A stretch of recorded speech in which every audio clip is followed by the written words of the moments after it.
And also number 31, Chris Burton. Chris Burton.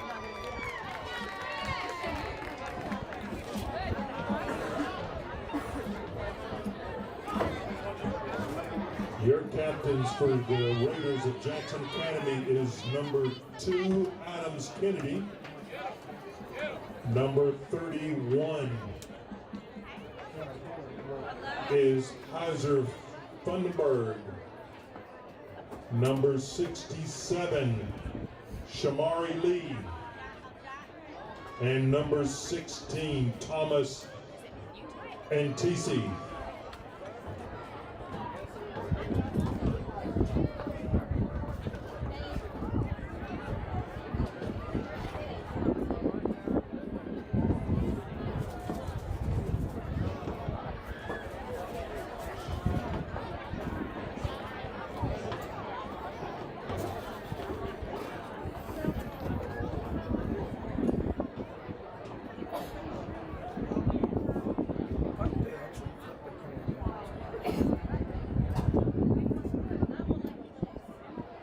Somebody told me one time that the coaches did it.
At this time, we would like everybody to please rise, remove your headgear, as we have our opening. 65 degrees, clear skies. Here comes your national anthem and the prayer here at Parklane Academy. By the singing of the national anthem by Mr. Colton Fisher. Good evening. Before we pray tonight, being senior night, on behalf of the Parklane board and faculty and staff and administration, and to their families as well, we just say thanks. Each and every one of you have left this place a better place. You've served us well, and we thank you and wish you all the best. Now, if you will, join me in prayer. Gracious and Heavenly Father, Lord, we just thank you for the beauty of this evening. Lord, we're thankful for life. We're thankful for the many blessings of life that you bestow upon us. Lord, that being the 2 schools that are represented here tonight, the association that is represented here tonight. Lord, just continue to enrich and bless the students and the faculty and administration of these schools. Lord, we ask that you keep your watchful eye and protection on all participants on the game field tonight. Lord, we're thankful for the game of football and all who make this game possible. Lord, we're just thankful. Lord, we ask that you do continue to protect and love and take care of our communities, our country, and the state in which we live, and we do ask your protection over those that serve and protect us. Lord, we ask that you do forgive us where we fail thee. We do ask that you guide us safely to our homes tonight, especially our friends traveling back to Jackson. It's in Christ's name that we pray. Amen. Now, and to honor America and the brave men and women who have served our country, our armed forces, please remain standing for our national anthem. The anthem tonight is by our 8th grader, Colton Fisher.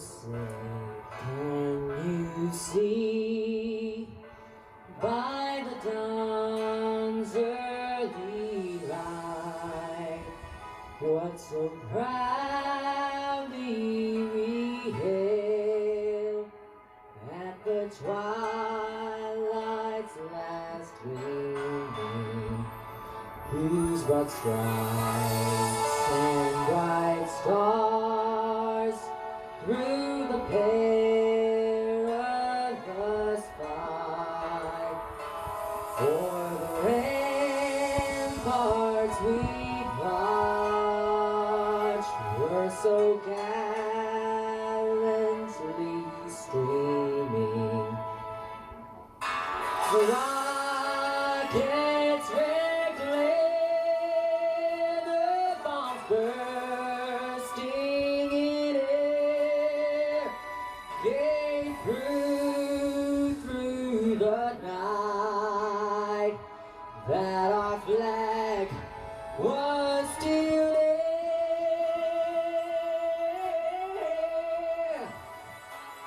Oh, say does that star-spangled banner yet wave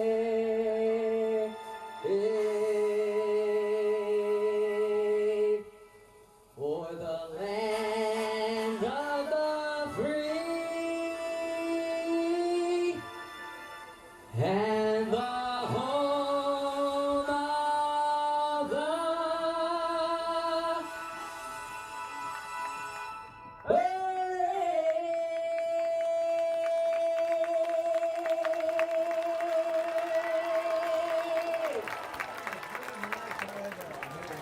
the PM Charlie Pullenville, like we talked about coming in.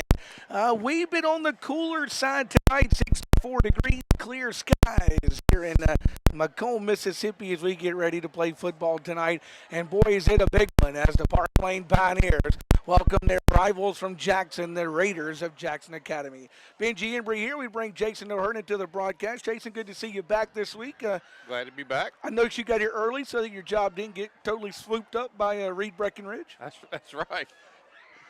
We got the We almost had some Raider flags on fire there for a minute. They had smoke coming out the top of their flags. A couple of them tried to catch on fire, and here come our Pioneers. Yeah, we had to kind of stop for a minute because we saw that happen as we get ready for football tonight. Jason, we talked about this with the head coach. I want to get your opinion. You got to play this team 2 weeks in a row. Do you show them everything this week?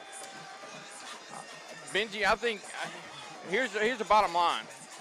You start playoffs next week. You want the home game. In order to get the home game, you got to win tonight. So my thought process is you do what you got to do to win the game tonight. You worry about next week.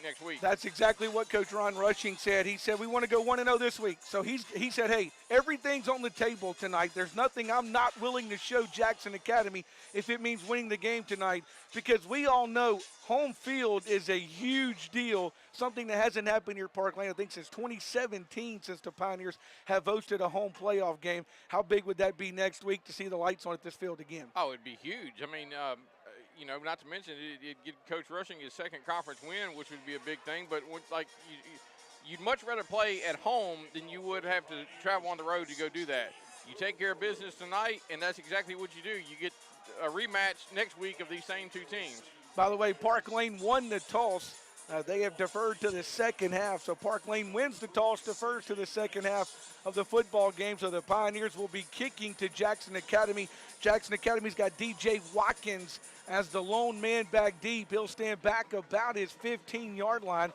This Jackson Academy team picked up their first 6A victory just 1 week ago when they defeated Presbyterian Christian, took overtime to do that. There's Caruth's kick. It's a short one as always and taken up at the 42-yard line by Jackson Academy, and that's where they will be starting. Probably not as deep as you wanted to start, but not a bad kickoff. No, it wasn't, but it was kind of funny because you got about 3 different JA Raiders all calling for a fair catch on that. So the ball will be at the 42-yard line. It will be 1st and 10 for Jackson Academy as they're going to start at the Parklane, as they're going to start at their own 42-yard line here on this opening drive of football. Big crowd still gathering in the tailgate area just about full. The stands starting to fill up as people make their way into Charlie Newland Field, Coward Smith Stadium this evening. It's number 11, Clayton White, the 6'1", 170-pound quarterback. 3 receivers left, 1 to the right. They'll keep it on the ground on first down, and the Pioneers are able to get to him quickly and bring him down after about a 2-yard gain. Benji, good job there. Gavin Leggett was the first Pioneer to come up and make contact, senior, so good for him on senior night, getting things started off. And if my vision was correct, number 55, I believe that was freshman Rock Baskin that came in to help finish that one off. Yeah, Archie didn't get much room at all. They'll give Archie a couple of yards. We'll call it second down and about 8. So second down and 8 now as Jackson Academy, not here at the beginning anyway, deciding to go to the huddle, break out of the huddle and go to the football. So they're not in a hurry to get it going here. They'll put 2 receivers out, 1 to each side. They want to run the football again. This time he finds a hole. Hit as he crosses into Parklane territory is DJ Watkins on the carry to the 48-yard line, and that should be enough for a JA first down. Yeah, Benji, he wanted to actually bounce that outside. He was trying to get the corner, but Ayuk did a good job of getting out there and sealing it off. He had to cut it back in, and then a host of Pioneers come in there and finish him up. He did pick up the first down, but good job of sealing that edge so he didn't get the corner. Yeah, he brings it into Pioneer territory at the 48-yard line. It'll be 1st and 10 JA now as they are inside Parklane territory at that 48-yard line. They'll go 3 wide to the left, 1 to the right. They'll keep it on the ground with Watkins, and he will be hit at about the 45-yard line by the Pioneers. Well, like I said, Washington was the first to the party that time for a couple-yard gain. Yeah, him and Walker Anderson, big collision right there. Gain of only about 2. So let's see if Parklane can get a stop here and give them some 3rd and long, something to think about. And instead of the 45, they put it right on the 46-yard line. That's where they placed the football. It'll be second down and about 8 for the Raiders of Jackson Academy. JA will send 2 receivers to each side. Ball's over on that right hash mark here at Charlie Newland Field. Quarterback will give it to his running back. He grabs ahead of steam. He'll grab the first down and more as he gets loose, and he's going to go all the way for the touchdown. Couldn't tell if Watkins got in or not, but they say he did, and Watkins will go 46 yards for a touchdown. He got ahead of steam that time, Jason.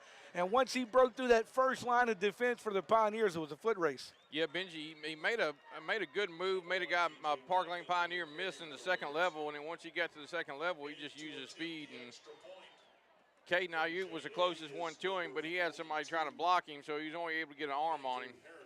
Kick is up on the PAT and good, and that will make it a 7-0 game. So Jackson Academy will score on the opening drive of offense, make it a 7-0 football game. We'll come back in 30 seconds. Pioneer football right here on K106. As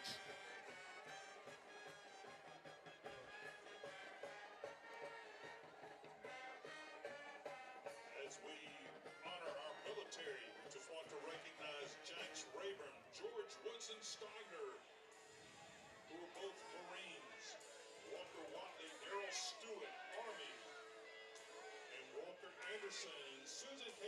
Anderson, Air Force.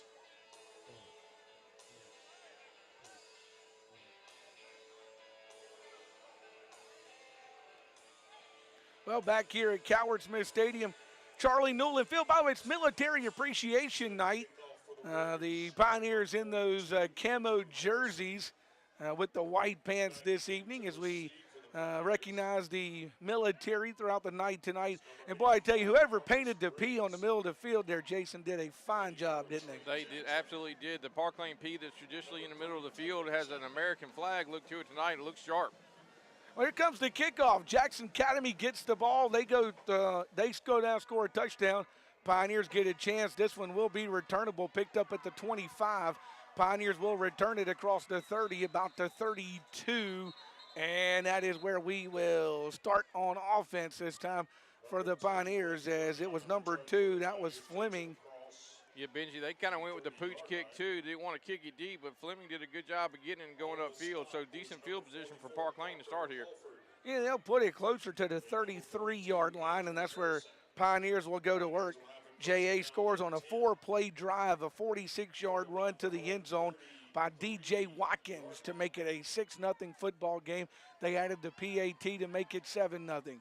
Now we get our first look at Mr. Jefferson in the offense here this evening. He'll go with 2 receivers to his wide side. Our first look at the I formation for Parklane, Yeah. too.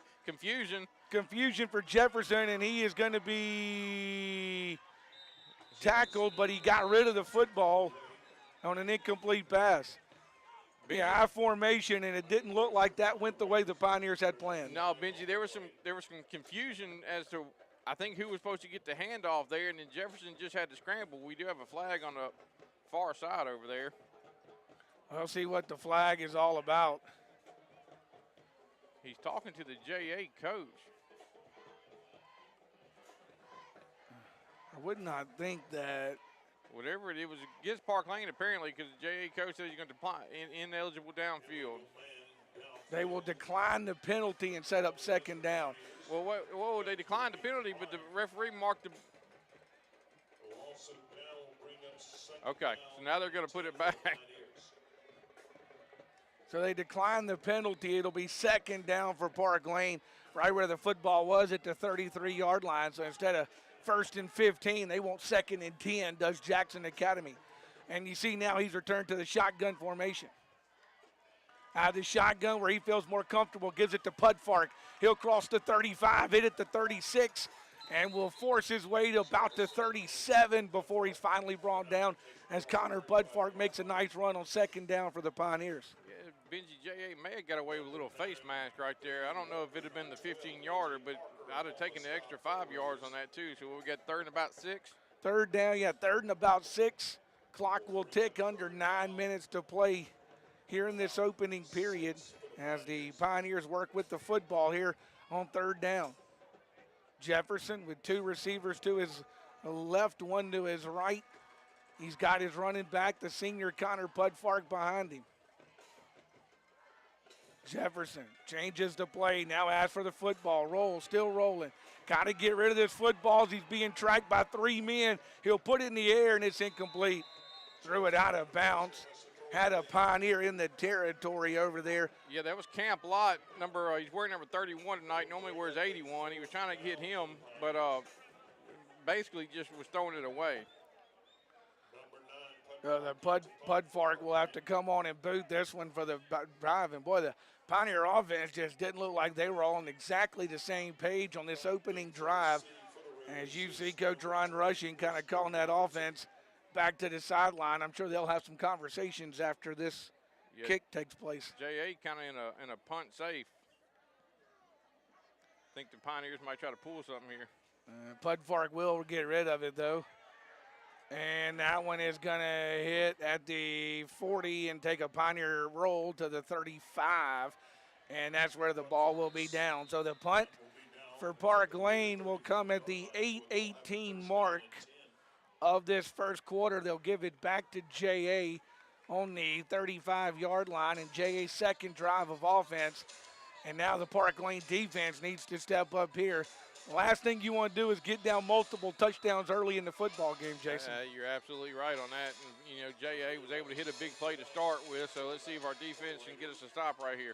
2 receivers to each side for the quarterback. He'll now put a man in motion and stack him in tighter. They will run the football. They'll go towards the JA end with it, and he's hit at the line of scrimmage and brought down that time is Colby Archie, and he took a big hit by the Pioneers. Yeah, once again, talking about Parklane setting the edge, Connor Pudfark set that edge over there, and he had to cut it back inside. And whenever he cut, Zed Washington met him unkindly. I guess Zed should have probably said, "Welcome to Parklane, Mr. Archie." Well, he may have told him that, but he did it with some authority. Ball's on the 35-yard line. It'll be 2nd down and 10 for Jackson Academy with the football. They'll go 3 wide this time to that left side of the field. Ball's on the right hash mark. Wants to throw this time. It's complete on a pass out to the 44. White will complete it to Foster Meacham to the 45-yard line, and that looks like it will be enough for a 1st down. Yeah, they're going to give him the first time. That's the 1st down. That's the first time JA's put the ball in the air tonight. 3rd 1st down for Parklane third first down, for Jackson Academy. Ball will be at the 45-yard line, and it will be a fresh set of downs on a 1st and 10 for Jackson Academy. Clayton White working out of the shotgun formation, gives it to his running back, gets away from the first group of Pioneers. Second group hits him, pushes him back, but not before he climbs his way into Pioneer territory to the 48-yard line. Yeah, Benji, right now, J.A.'s just winning at the line of scrimmage. Yeah, Parklane looks looked a little very disheveled on offense, and now, like you said, on defense, J.A. winning at the line of scrimmage sets up 2nd down and about 3. So 2nd down and 3 for Jackson Academy. White out of the shotgun formation, wants the football, gives it to his running back on the reverse, and they got him this time, and they'll get the 1st down. Pioneers will meet him after getting the 1st down and push him back. Yeah, 85, Marcus Briggs did a good job of coming up from a safety spot, but a lot of Pioneers bit on that reverse, so he got some room to run before Briggs could come up and finish him off. Yeah, he brought it all the way to the 41-yard line for the 4th first down of the football game recorded for Jackson Academy, and they're on the Parklane end and really have not had any trouble moving the football, at least to this point in the football game, against these Pioneers. Ball at the 41 for White in his offense. He puts 2 receivers back on this wide side again, runs the football. Pioneers had him stopped initially, but he'll get back to the line of scrimmage, and it looks like fall forward to the 40. Pioneers initially had him for about a 2-yard loss, but he kind of stayed and kept those feet moving. And Watkins works all the way back to the 40. Tanner Ahanai got a hand on him in the backfield. He was kind of fighting through a block and just kind of had him up around the shoulder pads, and he was able to kind of break through that, but was able to get about a yard out of it. So let's see if the defensive line can step up again and put him in a 3rd and long situation. Yeah, 2nd down and about 9 now, as they will once again put the man in motion, Will Jackson Academy. White will ask for the football. He wants to fire it downfield. That one is complete. He's gonna say complete. Wow. At the 2. It is complete to number 21. That's Foster Meacham. 26, I'm sorry, that's 26, Terry, who catches it down at the 3 to set up 1st and goal. 5 first downs for Jackson Academy now in the football game. That is the 3rd on this drive, and they will have 1st and goal to go at the 3-yard line. So 1st down, goal to go for Jackson Academy with the football there on the 3-yard line. Boy, big pass, as only the 2nd pass of the football game, but a very actually looked like it was a little overthrown to me, but he was able to get back and grab it. And he will be denied the end zone that time. Will number 12, A.J. Parker. He will be denied the end zone. It'll be 2nd and goal to go at the 2. Walker Anderson came up from his linebacker spot and able to get him down, only gain a yard, but he only needed 3 to get to the end zone, so 2nd and goal from the 2. Yeah, 2nd down, goal to go now for Jackson Academy with the ball there on the 2-yard line. 4:11 clock running here in the opening period. J.A. already up 7-0, and they're sniffing the end zone here. And we got a false start. I think that's going to go against J.A. It will be a false start against J.A. out of the Wildcat formation. Pioneers will take that 5-yard mark off. Absolutely. So false start against Jackson Academy. Back it up 5 yards.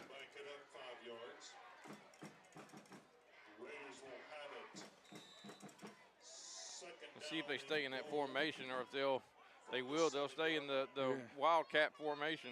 With Watkins in the backfield. He will take it, run with it. Pioneers will hit him about the 5. He is still on his feet, but now they'll blow it dead at the 6, I think, is where they'll mark the football. And that will set up 3rd down and goal to go now with the ball at the 6-yard line for Jackson Academy. Yeah, Zed Washington hit him at the 6 and had him by the foot. He wasn't going anywhere. That's why they went in and blew it dead, because Zed wasn't going to let him go. The ball will be at the 6. They will bring the quarterback, Clayton White, back on and set the running back beside him. That's Archie, who is to his left. White says he wants to throw the football. Now he spins, still spinning, still spinning. He'll go for the end zone, but he's out of bounds about the 4. Quarterback saw he didn't have any option to go, so he tried to scoot down that sideline, but he's out of bounds about the 4. And now let's see what JA decides to do. They've sent out the field goal unit, so we'll see if they'll indeed kick the field goal or if they're going to try to fake something right here. The field goal's from, the 9, so it'll be a 19-yard try. A 19-yard try for the Raiders. They were up 7-0 in the football game. Here comes the try. It's blocked. Blocked by the Pioneers. Connor Putfar came off this the left side of the line from Parklane and blocked that kick. It's blocked with 3:03 to play. You know, I was about to say, Jason, a field goal's a win in that situation for the Parklane defense, but a blocked field goal's an even bigger win for Parklane in that defense, because until it was 1st and goal to go, the Pioneers were getting beat badly at the line of scrimmage. Right, and that put a little energy back in this Pioneer sideline, so let's see if the offense can come out now and get things going. Yeah, the blocked field goal makes it stays at a 7-0 football game. The Pioneers will pick it up at the 20. That's where the ball will be placed. It'll be 1st and 10 Parklane. Jefferson going to go back under center again. Jefferson out of the formation will give it to him. Boy, nothing doing that time for the Pioneers on the run. No, they had it in an I formation, had Putfark in as the fullback with Doyle behind him, gave it to Putfark first man through, but they hit him by the time he got the handoff. And he will be dropped at the 19 for a loss of 1. We'll set up 2nd down and 11 for the Pioneers. 2:41 that first quarter clock. Continuing to run here at Coward Smith Stadium, Charlie Newland Field. Ball back at the 19 now. Jefferson stays in that I formation. He will hand it off again. Pioneers want to run the same play, and this time it nets them about a yard. Was it Putfark again? It was. It was Connor Putfark again. They'll credit about the 21. They'll give him about a 2-yard gain. They'll move it from about the 19 to about the 21. Set up 3rd down and probably about 9. So 3rd and 9 now for Parklane on back-to-back carries for the Pioneers out of the I formation. Let's see what Pioneers Play do. clock down to 10. They got to hurry. Yeah, I was going to say the play clock in the single digits. Jefferson trying to sit him down. He'll ask for the football with 3. Wants to throw the football. Fires it downfield, and he's overthrew his intended receiver, Fleming, and it'll bring up 4th down for Parklane. So it'll be 4th down and 9 for Parklane, and the Pioneers no choice but to bring Connor Putfark back on and try to boot this one away, as their second drive will stall out. A very unusual situation here. Pioneers don't have 1st down yet. Not yet, and on that one, Jefferson was trying to hit Fleming, but he kind of had somebody in his lap, kind of had to throw it off his back foot, and it just sailed on him a little bit. Putfark will stand back about his 9-yard line to boot this one That's away. It's a over his high head. snap. It's going to be a safety. And that will be a safety as the snap is over Connor Putfark's head. But Putfark, with awareness, knew to kick it out of the back of the end zone and not try to run it out and get tackled back there or anything. Yeah, you'd rather give them 2 than 6. The Pioneers will try to punt. Instead, it turns into a safety. With 1:41 to play here in the quarter to make it a 9-0 football game. And boy, the defense comes up with a big stop, and the offense just has not yet really gotten it going. No 1st down, and now they've given up a safety on a bad snap. Now you'll have to kick it from the 20. Well, you had your defense step up for you big last time they were out. Needed to do it again. Yeah. The deepest Raider is going to be about the 40-yard line as the Pioneers will kick it from the 20. The Pioneers will, Caruth will likes the ball over on that left hash. That's where he likes the football, so he'll put it there. And Brewer Caruth will boot it.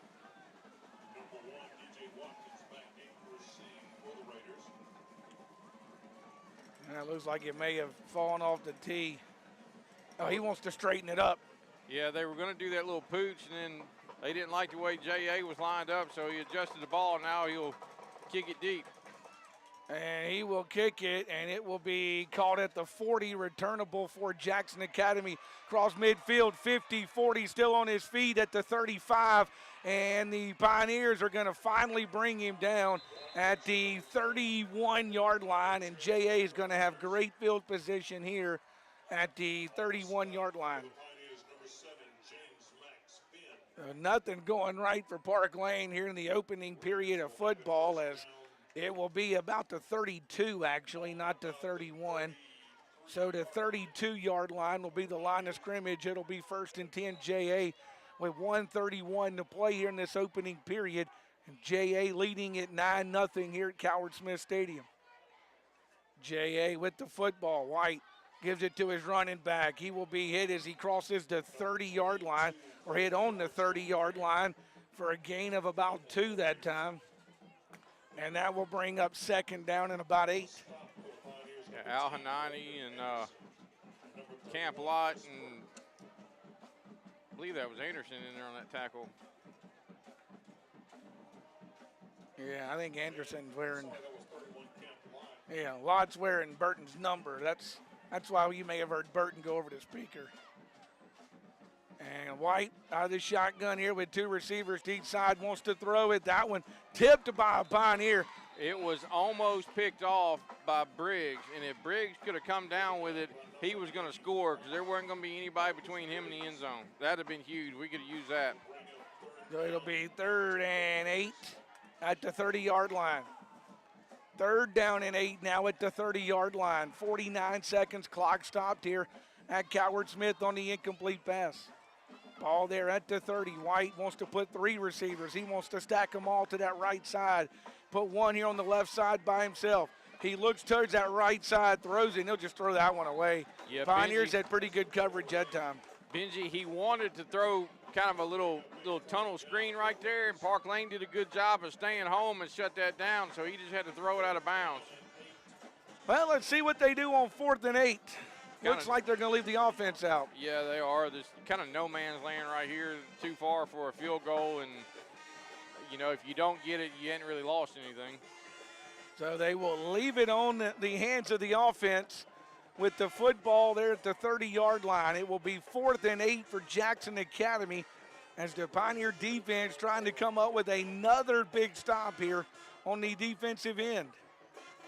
3 receivers to his right, 1 to his left. White looking, still looking, flag flies. Incomplete. He overthrew him. Multiple Let's see if we've got holding under there or not. That's where it's in the vicinity of. Yep, that's what the referee is showing, holding, so Parklane will decline it. It should be Parklane football. Well, see what the second flag's all about. Coach Ron Rushing got to make sure he understood both penalties.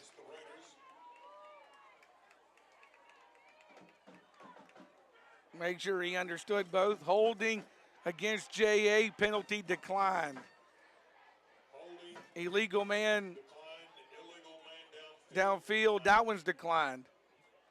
Well, the white hat just signaled 1st down, but he pointed the wrong Well, way. he knew what he was doing. Chain gang's got to get set, too. So both penalties declined. It will be at the 30-yard line, and they will give it over on downs with 35 seconds to play here in the first quarter of the football game. So he had multiple penalties against J.A., so even if that had been caught in the end zone, it was going to come back and be a big penalty. But luckily, it falls incomplete. Here the Pioneers now with another chance. 35 seconds to play in the opening period. Offense back on the field.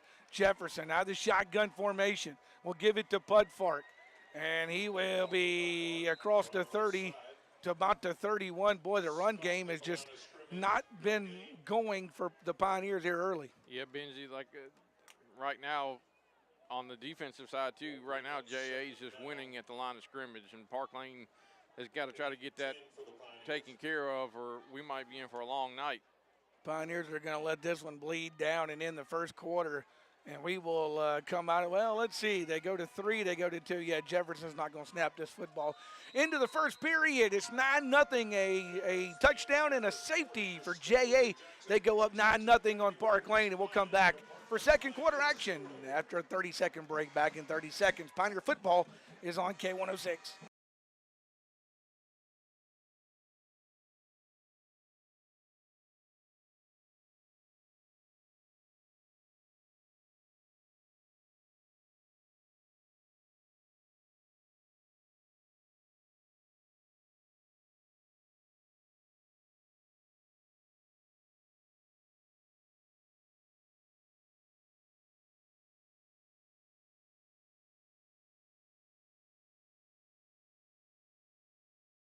The Pioneers probably glad that first quarter's gone, Jason, especially on the offensive side of the football. They just hadn't had much going. Let's see if a quarter change and a side of the field change will maybe help this Parklane offense get going just a bit. On the flip side, other than the opening drive, the defense kind of got their act together after that first drive. Yeah, defense has been playing pretty well tonight, you know, especially considering they've been put in some short field situations here a couple times, but you know, so yeah, need the offense to get things clicking right here. They will put the ball at the 30-yard line. There was no gain by Pudfark on that first one. So it will be second down and 10 for Parklane. Jefferson will ask for the football. He'll hand it off again, and again, J.A. wins the line of scrimmage and will push Pudfark back behind the line of scrimmage to about the 29-yard line, which will set up a third and about 11 now for Parklane. So third down 11 for Parklane with 11:37 in that clock running here at Parklane Academy this evening. And the Pioneers will spread them out a little bit now. Boy, you would think on third and 11, you almost got to go to the air for the Pioneers, but let's see what they decide to do. Yeah, they get 4 wide set, trips to the right side, single over here to the left. J.A.'s going to bring pressure from the blind side. Unblocked man. He got out of it somehow. Somehow Jefferson got out of it. We got flags.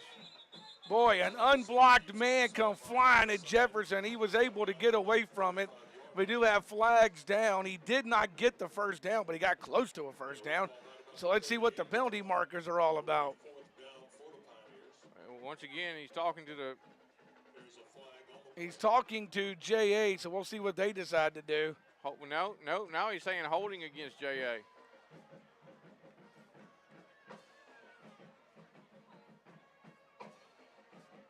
Is there 2 flags down? I'm not exactly sure, to be perfectly honest with you. He signaled holding, came to Parklane, that's the one accepted. Now the other official from that JA side will come in and talk. Let's see what this is all about. They will confer holding against JA. Parklane obviously wants that penalty if that's the only one. Yeah, and that is the only penalty. Second penalty now, 15 yards. So that's what, 3rd and 1 now? It'll be 3rd and 1 from the 39. They'll move it 10 yards. The hold was at the line of scrimmage, obviously. Well, actually, I think the hold was out here on the DB. Oh, that's right. That's right. You'll move it 10 yards. It's not a spot foul. That's right. I think when Jefferson started scrambling, Caruth went to go downfield, and the Raider defensive back over here just grabbed him. So it'll be 3rd and 1 for Parklane as they accept the penalty. 3rd and 1 for Parklane. Jefferson will give it to Pudfark. Asking to grab a yard. He did. He's across the 45, midfield 50, 40 on his feet going at the 30 to the 25 and finally shoved out of bounds. And boy, did the Pioneers need a big run or not, and they got it from Connor Pudfark. Yeah, he did a good job downfield too, Benji. He broke a couple tackles and picked up probably 10 more yards. So yes, Parklane needed that very badly. That is the first down recorded by this Parklane offense as they will have it down at the 25-yard line. It'll be 1st and 10, Parklane on the 25.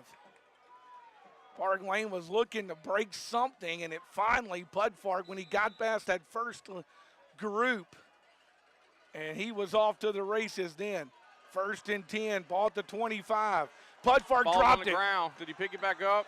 Pudfark dropped it. J.A. says they have it. They come out holding the ball, and it's going to be J football. So the fumble will come by the Pioneers with 10:47 to play. It'll be 1st and 10. Ball will be at the 27-yard line for Jackson Academy. And, boy, you get a big play and then you cough it up on the very next play. Yeah, let's see if the defense can get it right back for us. Parklane's defense, which other than that opening drive has played well. J.A., boy, they're scrambling men everywhere. Now they finally got everybody set. They want triple receivers out to this right side. They will hand it off. First group of Pioneers hits him, but he gains to about the 33-yard line on the carry that time for A.J. Parker. He just kept going and ends up at the 34. Yeah, Washington was the one that brought him down, and he actually did it while being blocked. So it just shows you how strong that young man is, but pickup of about 7. Yeah, 2nd down and about 4. So 2nd down and 4 for the Raiders with 10:14 and the clock running here in the second quarter. They'll fake the handoff this time. Quarterback wants to keep it. He'll get the first down as he will fall across the 40. Flags are thrown To the 41, and flags come in, and they came in late. Let's see if this is after the play. Well, it's going to be back around where you think it'd be holding. J.A.'s backing up. Yeah. Holding against the Raiders. Holding against J.A. is going to be the call. So a hold against J.A., 3 penalties, 25 yards now against the Raiders. That will back it up. It's a spot foul to the 26. So it'll be, what is that, 2nd and 11? Yeah, 2nd down and 11. Triple receivers again to this side. J.A. stays in that same formation. White with the quarterback wants to throw. Tried to shovel it over the defensive line to his running back, but it's incomplete. Well, he was tipped at the line. Camp Lott had broke through the line and was in hot pursuit of the quarterback. He tried to throw it over him. Camp's a pretty tall young man, got his hand up there and tipped the ball. So on the 26-yard line, it will be 3rd down and 11 now for this Jackson Academy offense. So let's see what J.A., if they come back in that same formation. This time they'll only put 2 receivers to that left. They'll put 1 to the right, and we've got a timeout by Jackson Academy. 3rd and 11, J.A. wants timeout with 9:43 to play in the second quarter of this football game. We'll step aside for a 30-second break. Back in 30 seconds with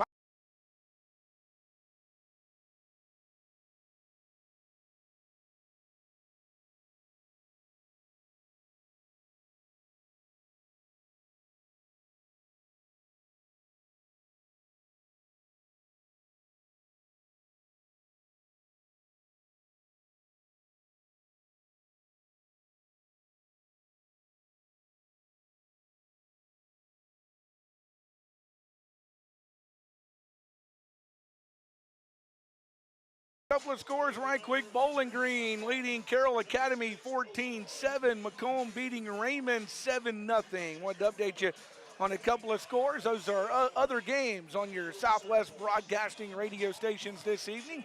Here it's 9-0 in favor of Jackson Academy. They've got a 3rd and 11, and they're backed up at their own 26-yard line with the football here this evening, coming out of a timeout. That was the first timeout used in the football game, and it's called by the Raiders of J.A. Need a stop right here. Ball's back at the 20. White will ask for it. Has time to throw. Cox fires, and that one is caught by the receiver for a big gain to the 35-yard line. It's number 26. That's Terry who catches it at the 35-yard line, and a big first down. Yeah, he was on coverage, kind of got a little push in the back, for some separation, no flags. The ball will be at the 35. Boy, big play that time by Jackson Academy as they go to the air. 9:23 and that clock running. They'll go triple receivers this time to that left side. One over here to the right with the ball in the right hash. They'll keep it on the ground, grab by the jersey. That slowed it down enough for the Pioneers to be able to drop him back at the line of scrimmage that time for A.J. Parker on the run. I think they gave him a yard. to about the 36. Number 27, Tanner So it will be second down. 9-0 Jackson Academy with the lead as we play football here in the second quarter. Jay scored on the opening drive, and then a punt attempt by the Pioneers on a bad snap takes it out of the back of the end zone to give us our 9-0 football game. They'll put triple receivers again to that left side. That is a formation that Jackson Academy likes. Quarterback thought about running. Now he tucks and does take off with the football, and he's going to go to the 20. Back. It's going to come back, though, with multiple flags flying that time, and it appears to be against Jackson Academy. Yeah, it's going to be against the receiver out there with Caden Ayub. He basically tackled Caden Ayub. The man with the white hat will wait for the penalties.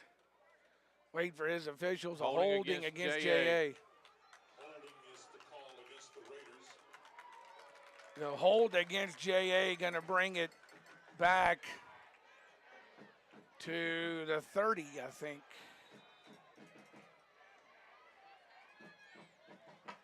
And so it'll be second down at the 30-yard line. Fourth penalty for the 35 yards against JA in the football game.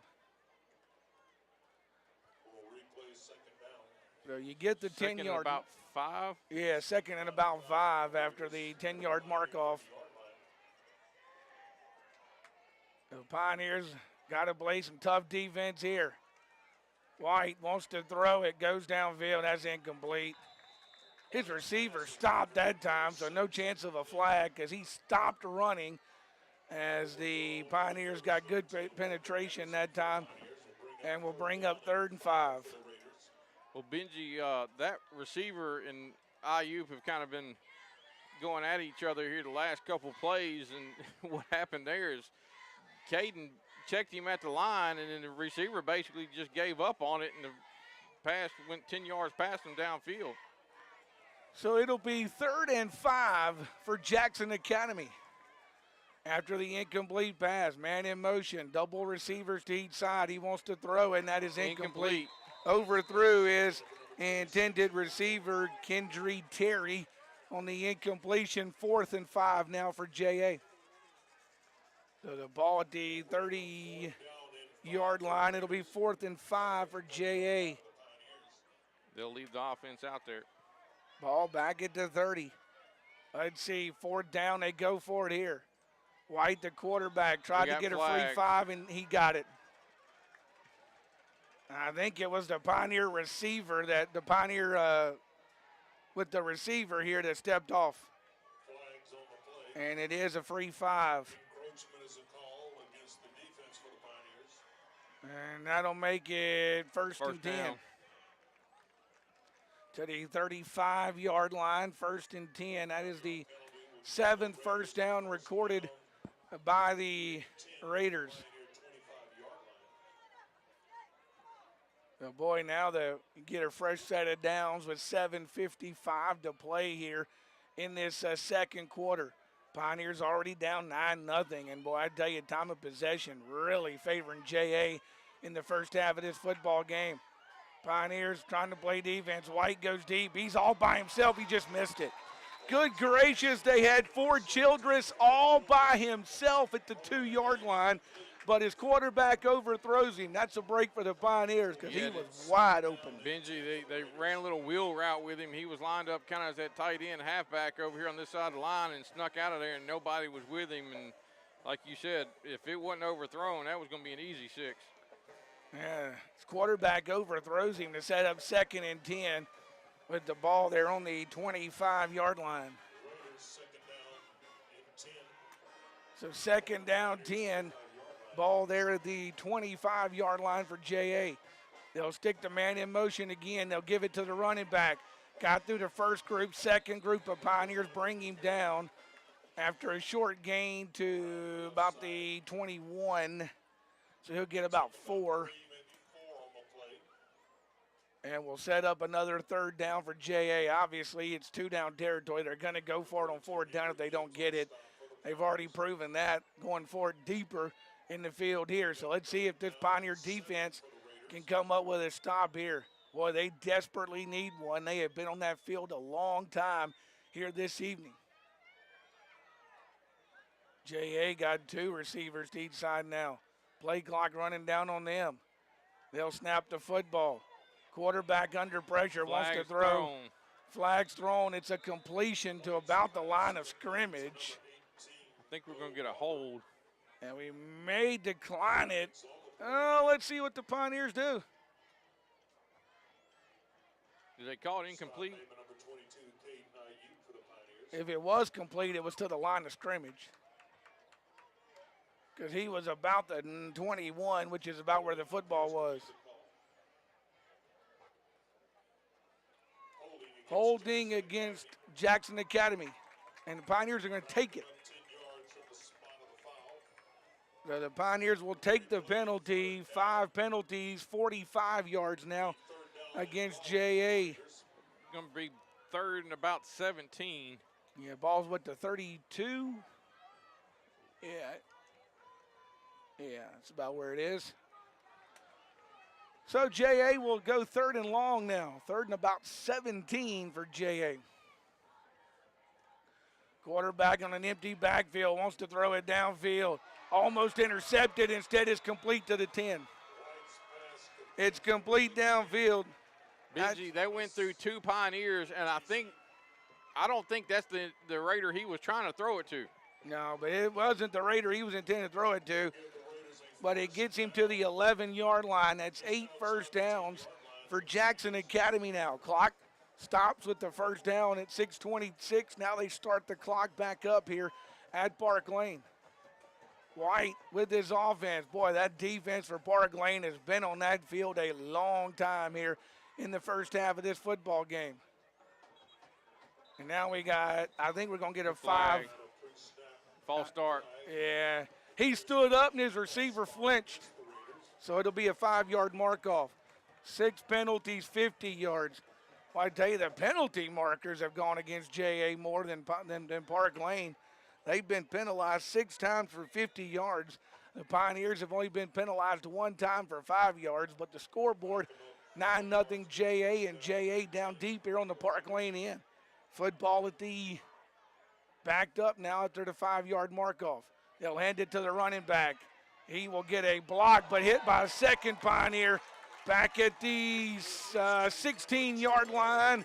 That's number 17, Zed Washington. Yeah, Zed was the first one to get there, and Caden Ayub came and finished him off.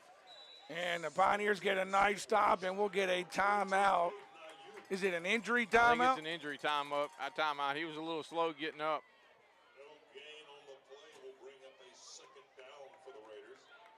And it will be 2nd down for the Raiders. And they're going to send them both to the benches. We're going to get a water timeout or something?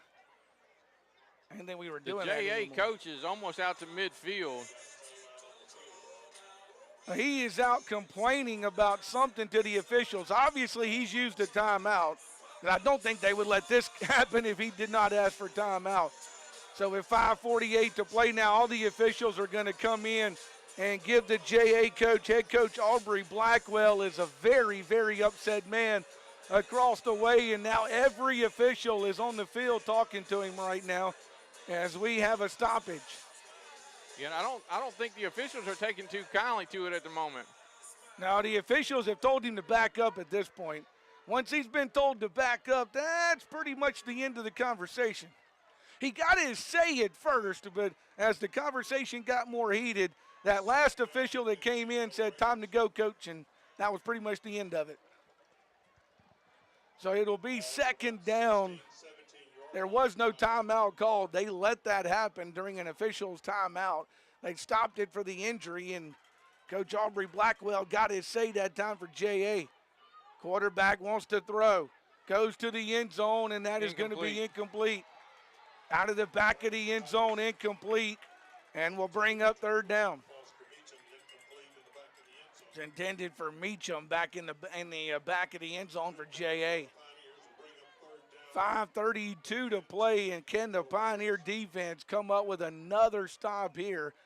This drive started back at the 27-2, 4, 6, 8, 10, 12, 14 play drive that Jackson Academy is currently on, as they got the football with 10:47 to play here in the second period. We're down to 5:32. So down to 5 on the play clock. 4, 3. They're going to have to call a timeout. there's no way Yeah, they'll they get just this did. off. Yeah, they'll have to call timeout.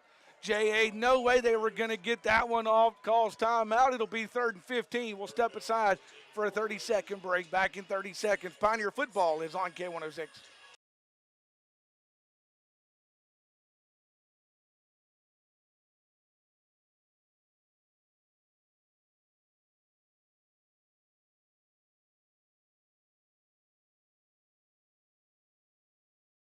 Players traded T.K. Jackson, honoring Eric Brisker from the U.S. Navy.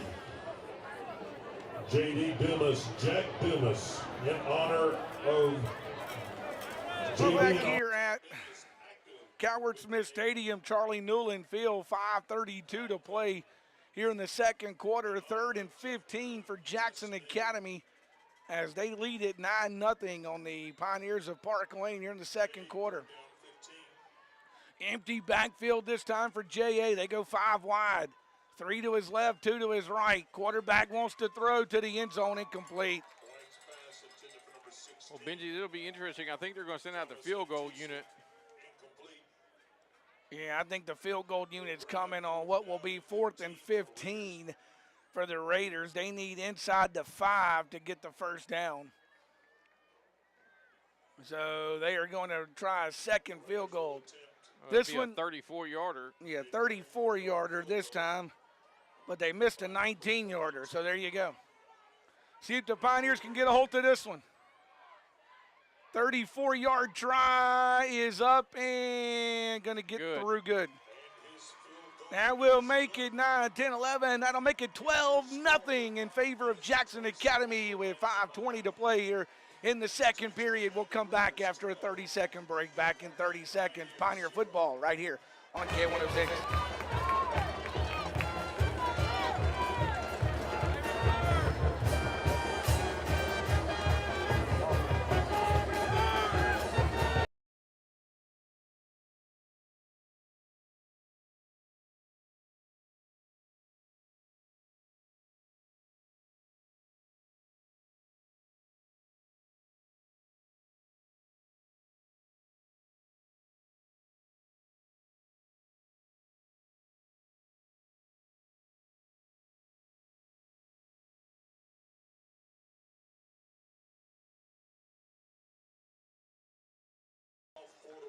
Well, a couple of quick scores for you. Bowling Green and Carroll Academy are tied at 14 apiece now. Macomb and Raymond were 7-0 last time we heard on that one. The other two games being played on your Southwest Broadcasting radio stations. Kickoff taken back inside the 5 by Parklane. They'll return it out across the 20 to the 23-yard line that time for Parklane. That's where the offense. That's going to be the 27 or 28 is where they're going to mark it.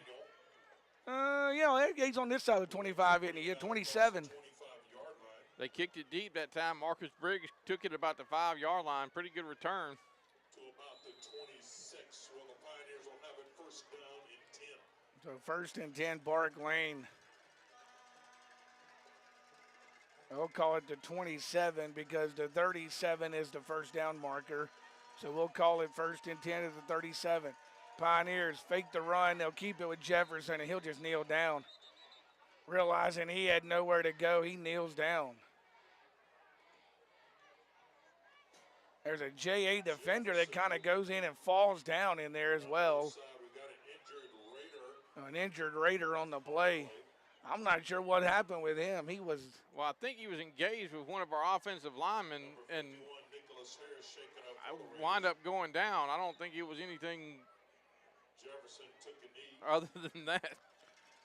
Jefferson took a knee back at the 22. So the Pioneers take a big loss. It'll be second and long now for Parklane. So second down and long. We need to get the play in, 7-6. Pioneers are able to snap it, but nothing doing. They're going to stop him back at the 17 that time as Connor Pudfark will be brought down in the backfield. And Parklane's offensive woes are continuing here in a 12-0 football game. We're back at the 17-yard line. It will be 3rd and long now for Parklane. So 3rd and long now for Parklane. Jefferson will get the football. Has time to throw downfield, and it's overthrown to Caruth. Yeah, he had him. Carew had a step on his man, just overthrew him. So it overthrows to Caruth, and boy, the scenario you didn't want.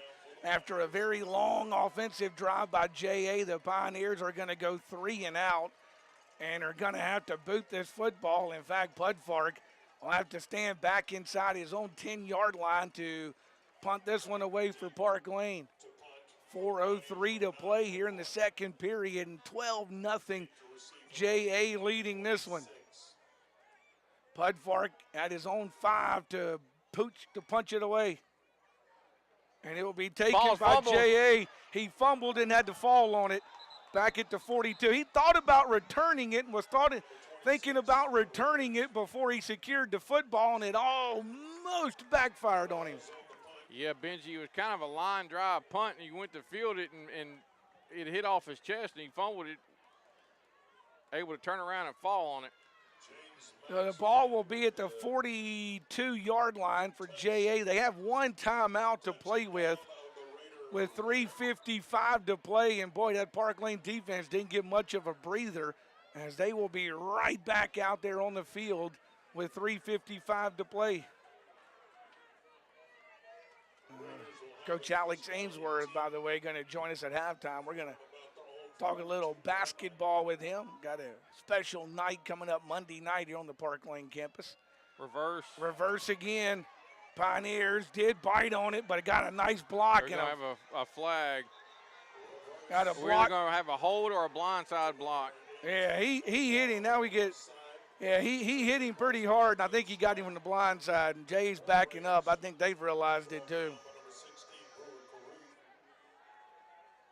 It will be a hold against Jackson Academy. So holding against J.A. is going to back this one up. 10 yards from the spot. That is 7 for 60 now against J.A., and that'll bring it back to the 37-yard line. So back at the 37-yard line for the Raiders. They'll go with triple receivers. They'll go with 2 to the right, 1 to the left. Play clock's under 10. They've only got one timeout. White will try to snap this one. He'll get it snapped. Wants to throw it downfield. That will be intercepted. Intercepted by Parklane, back across the 50. Caruth got across. The blocker. Watch behind you. We got flag. Ball's out. Ball's out. Caruth got back on it. Caruth got back on it for Parklane. I'm pretty sure. I think that's IU. Parklane looked like they got back on that one.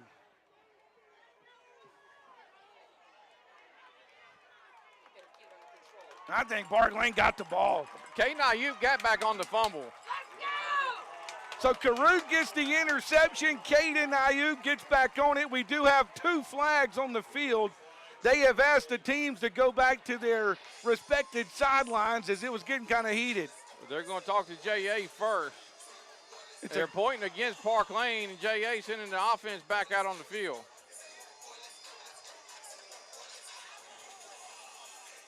Yeah, the Parklane defense will stay huddled. They're going to stay on the field. Excuse me, J.A. sent the defense out on the field. Yeah, that's Jay's defense. I think those flags came after the interception. I think the flag's against Parklane, but I think it's going to be after the interception. So Parklane should have the football offensively. Boy, now they're having a long conversation with J.A. over there.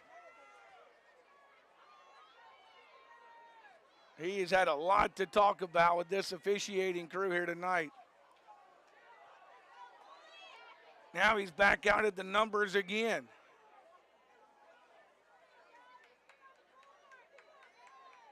The official with the white hat comes over and signals it. It's a hold against Parklane. Targeting against Park Targeting against Park Lane accepted. So holding declined, targeting against Park Lane is accepted. Now, Benji, where targeting is different in high school versus college, the player is not ejected. Yeah, he's not ejected. Ball will be at the 37. He didn't even tell us who it was. So the INT with 3:02 will give the Pioneers the football, what, at the 41? Yeah, Doyle carries it for about 3.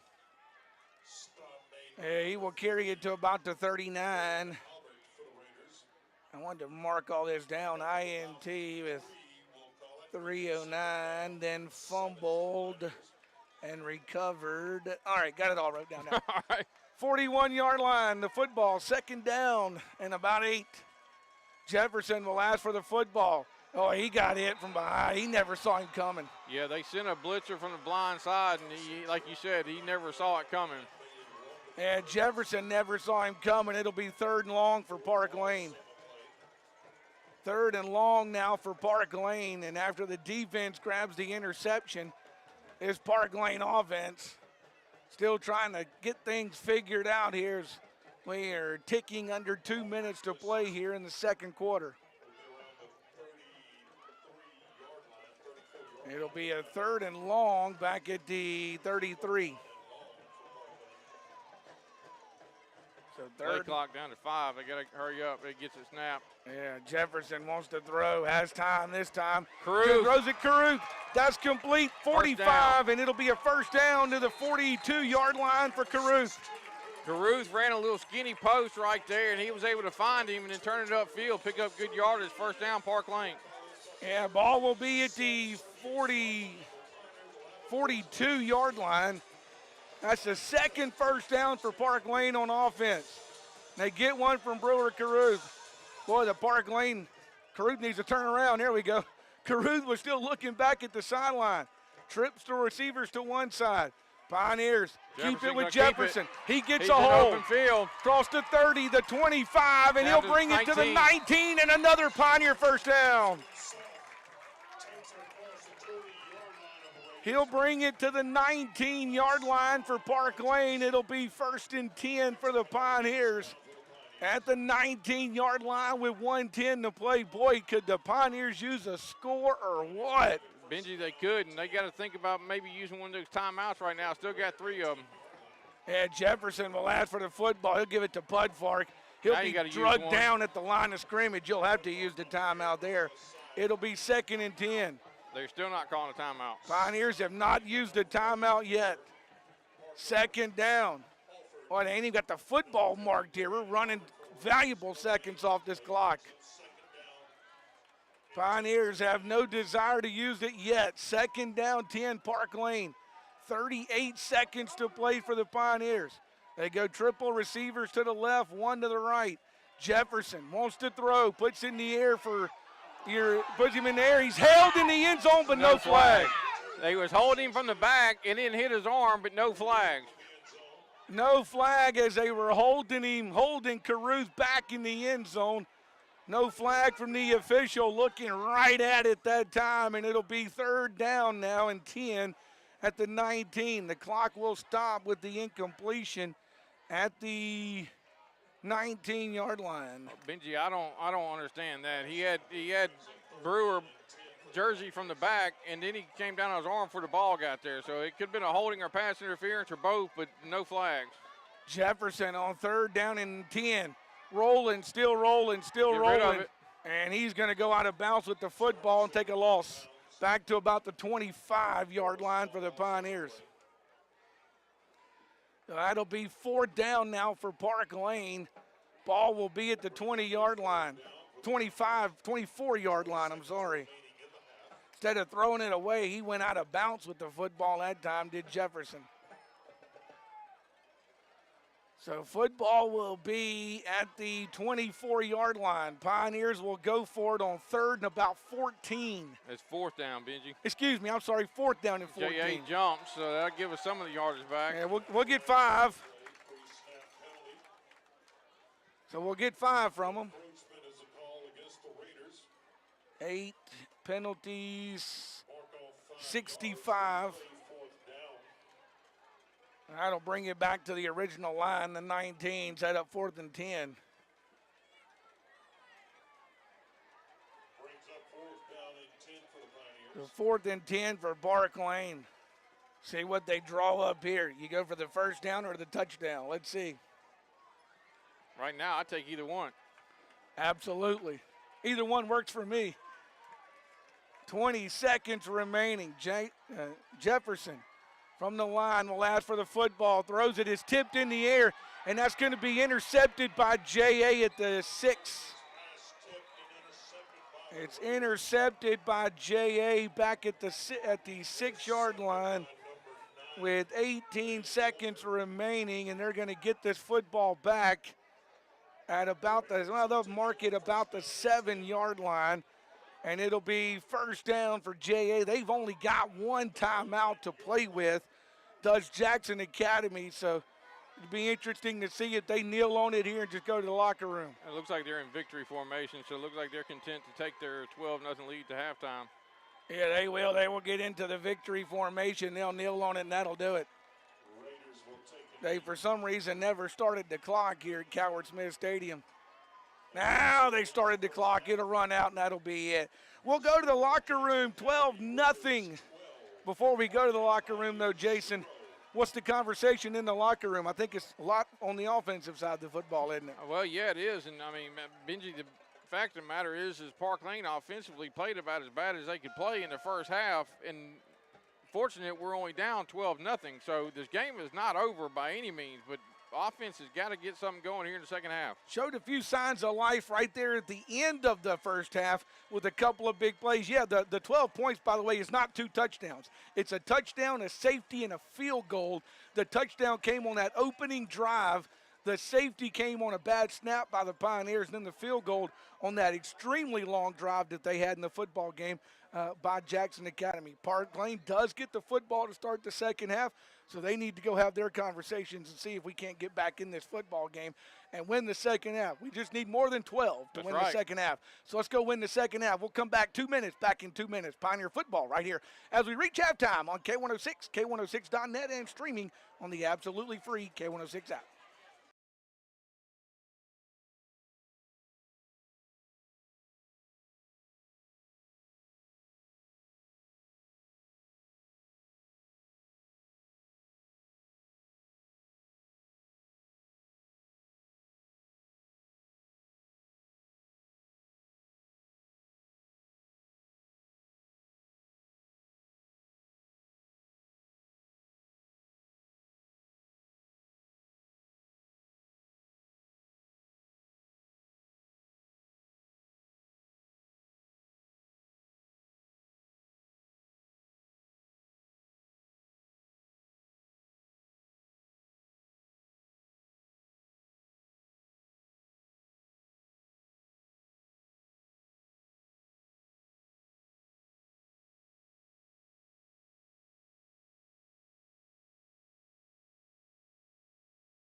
Maggie Charles.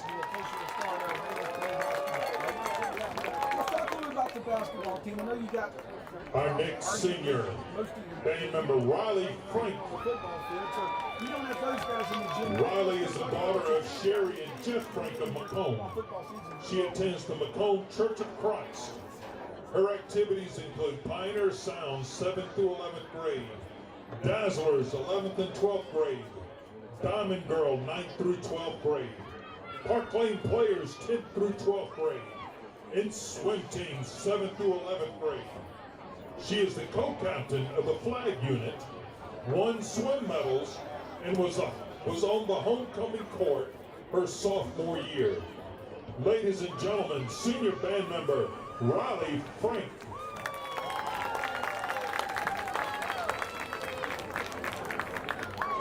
Our next senior, Brianna Godbold.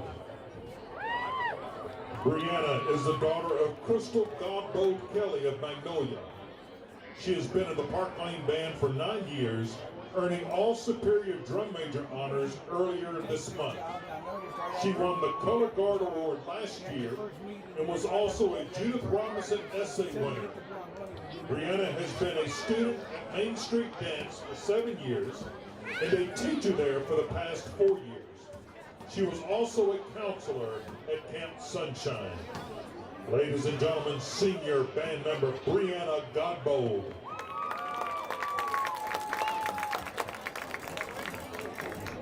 Our next senior, Duncan Knight. Duncan is the son of Rachel and the Reverend Justin Knight of Tylertown.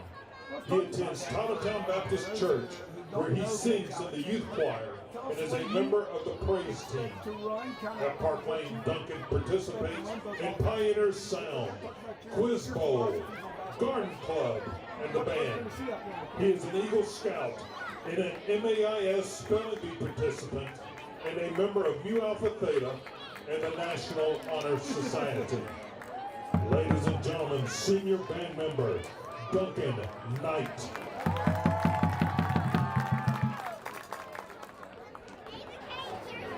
Our next senior, Lauren Lorich. Lauren is the daughter of Pamela and Dale Lorich of Magnolia. She is a member of Trinity United Church. She has been in the Parklane Band for 7 years. She is also a member of the Parklane Players, Quiz Bowl, Garden Club Honor Society, Mu Alpha Theta, and on the administrators list.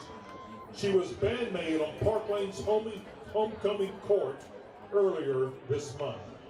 Ladies and gentlemen, senior Lauren Lorich.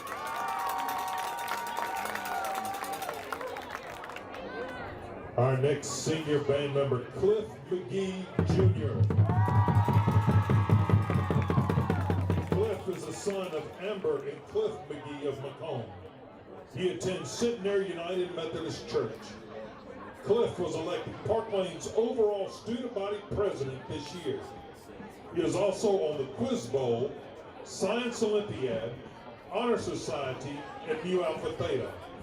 He was the Macomb Exchange Club Student of the Month, a member of the ACT 30 Club, the Duke Tip ACT Recognition, and the administrators list. Ladies and gentlemen, senior Cliff McGee Jr. Our next senior band member is Braden Paulk. Braden is the son of Angie and Gus Paulk of Summit. He is a member of First Baptist Church Summit, where he is active in the youth group and the choir. He participated in the Mississippi All-State Baptist Youth Choir and Orchestra. At Parklane, he won the Low Brass Award 4 consecutive years. He is also a member of the Honor Society, Mu Alpha Theta, and on the administrators list each year. Ladies and gentlemen, senior band member Braden Paul.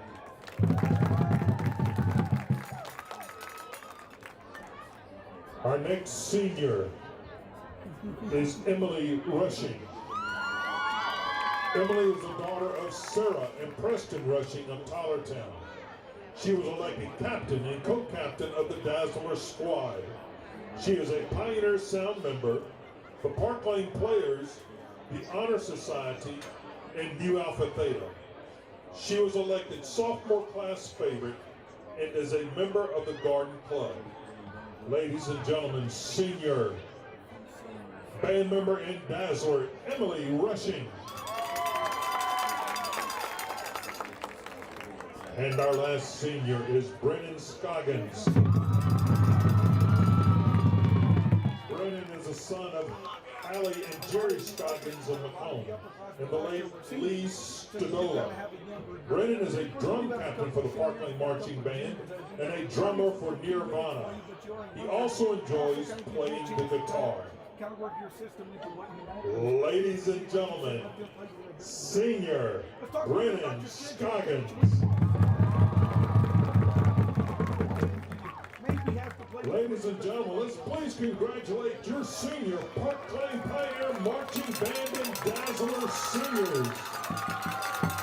Best of luck to you and all of your future endeavors. Thank you for being so impactful upon the Parklane Pioneer Marching Band. Wait 3 more weeks to get these guys if it means they win the state championship, right?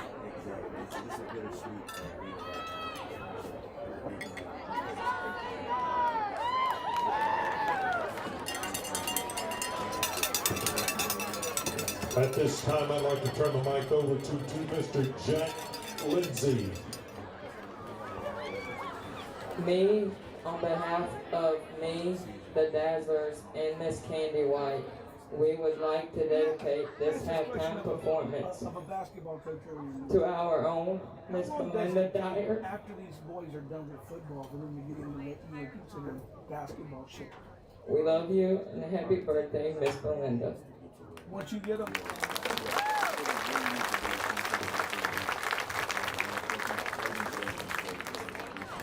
Thank you, Jack.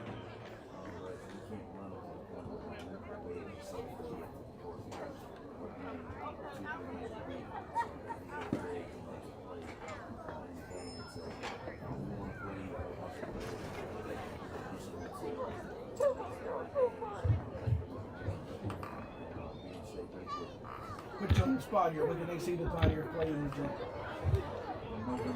November 8th. So that's a home game. Okay.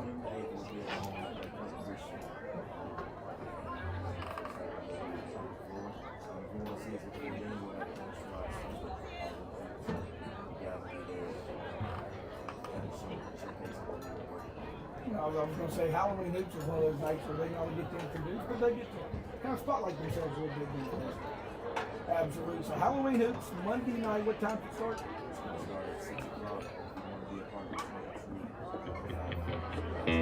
Starts at Candy. So the trunk or treats at 5:30, and then the Halloween Hoops will begin at 6, and then November 8th, right?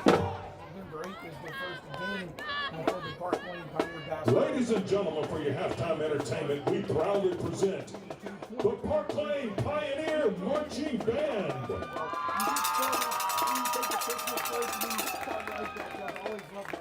The band is under the field direction of drum major Brianna Godbold, percussion captain Brennan Scoggins, and dazzler officers Emily Rushing and Maggie Charles.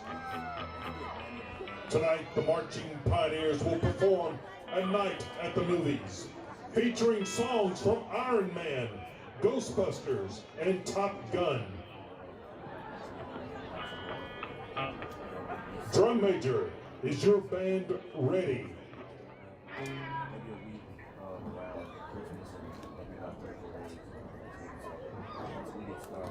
Band, you may take the field in halftime performance. How's Coach A adjusting to Parklane Academy?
Yes.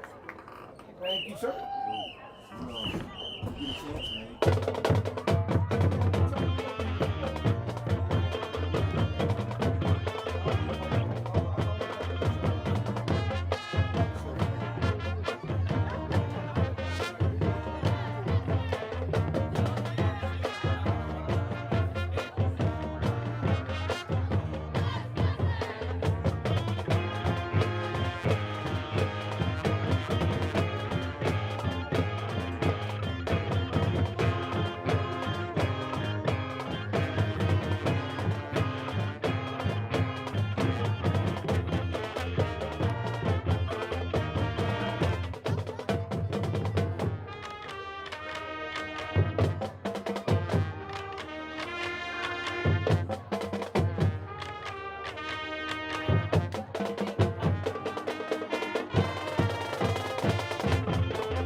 I say your number in my phone, that way if I ever have a question before you draft, you're getting ready for the live stream, something I'll shoot you something, all right?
Ladies and gentlemen, your Parklane Pioneer Marching Band and the Dazzlers.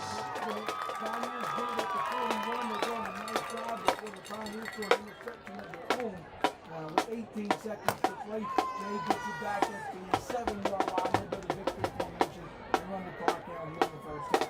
As far as first downs go, JA had, 8 in the first half. Parklane with 3, 2 of them on that last drive for Parklane.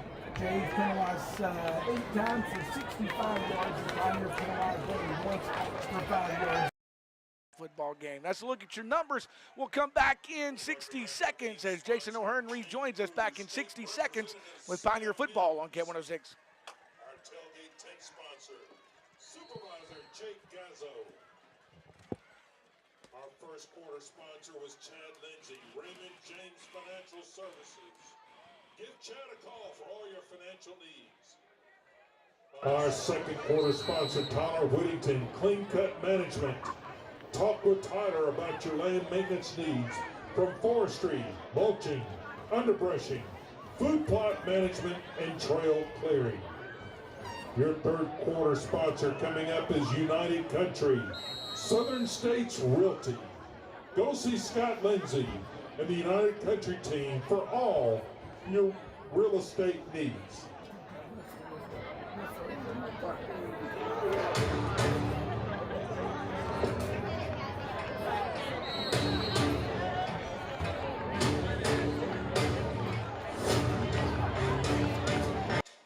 Well, we come back here to Parklane Academy in a 12-0 football game. Jason O'Hearn rejoins us. Jason, we talked about this at the end of the first half. Parklane's kind of lucky it's only a 12-0 football game. That's a testament to the defense. Yeah, defense has played really well. I mean, other than that opening drive, they gave up the long run for the touchdown. I mean, the defense has played well.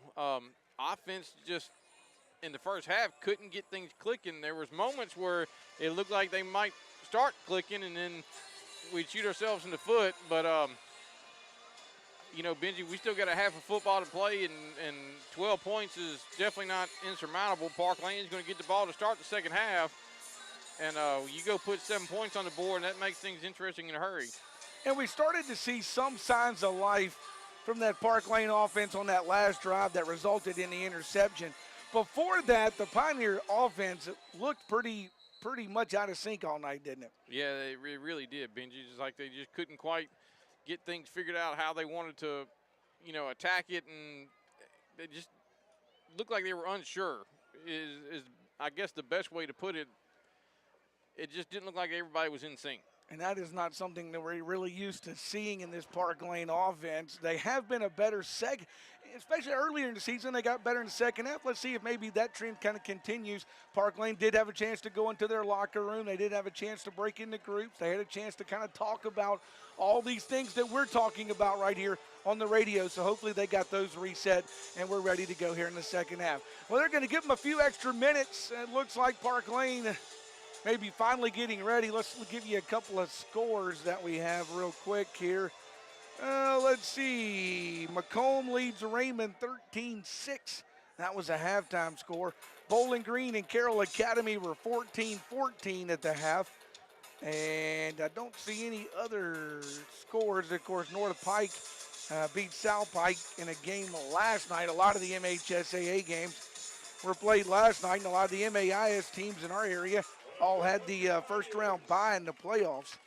So there's not a whole lot of football being played tonight, but what football is being played, of course, here this evening is important with this game here. And, of course, Macomb-Raymond's a pretty important game, too. All right, so JA is back out. They're ready to go. Parklane's huddled up. They're just about ready to go. We'll get second half action started here. And a good way to start it, Jason, will be a nice return, wouldn't it? Yeah, it would be. You know, and you got a couple guys back that are capable of doing it. You got Briggs back there and Trey Jackson along with Tucker Chapman. So, I mean, anything is possible, but what we really need to do is put points on the board here on the first drive. Yeah, the Pioneers pretty much at this point desperately need some points in a 12-0 football game. Is number 42, Andrew Harrison. So Harrison ready to boot it for Jackson Academy, and he will boot it. It's a short kickoff Out of that's bounds. going to go out of bounds. The Pioneers can take it to 35 or have him kick it again. Let's see what they want to do. It looks like the Pioneers just will take it to 35. It looks like they're content to do so. The Pioneers will take it, and they will have it 1st and 10 at their 35-yard line. So Pioneers will go to work, 1st and 10 to 35. Let's see if those signs of life we saw from the Pioneers will make any difference here as we move into the second half. Jefferson leading the offense. They're going to go out with a 4-wide set, twins to either side, single back off Jefferson's left side. Yeah. Jefferson will ask for the football, hands it off on 1st down, and boy, just fighting for maybe a yard that time.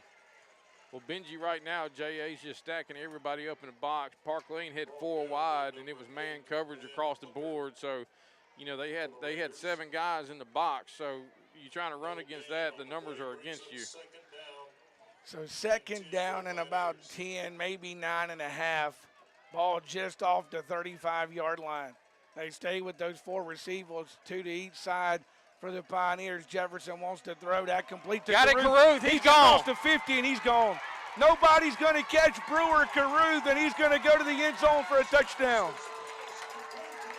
Caruth caught it at midfield. When he made his turn, he realized there was nobody around him, and he thought he was in the basketball gym again and took off. Yeah, Benji, and Parklane just made him pay for that man coverage out there because he just ran a skinny post, and Jefferson did a good job of hitting him, and once he hit it, he made one cut up the field, and it was just off to the races.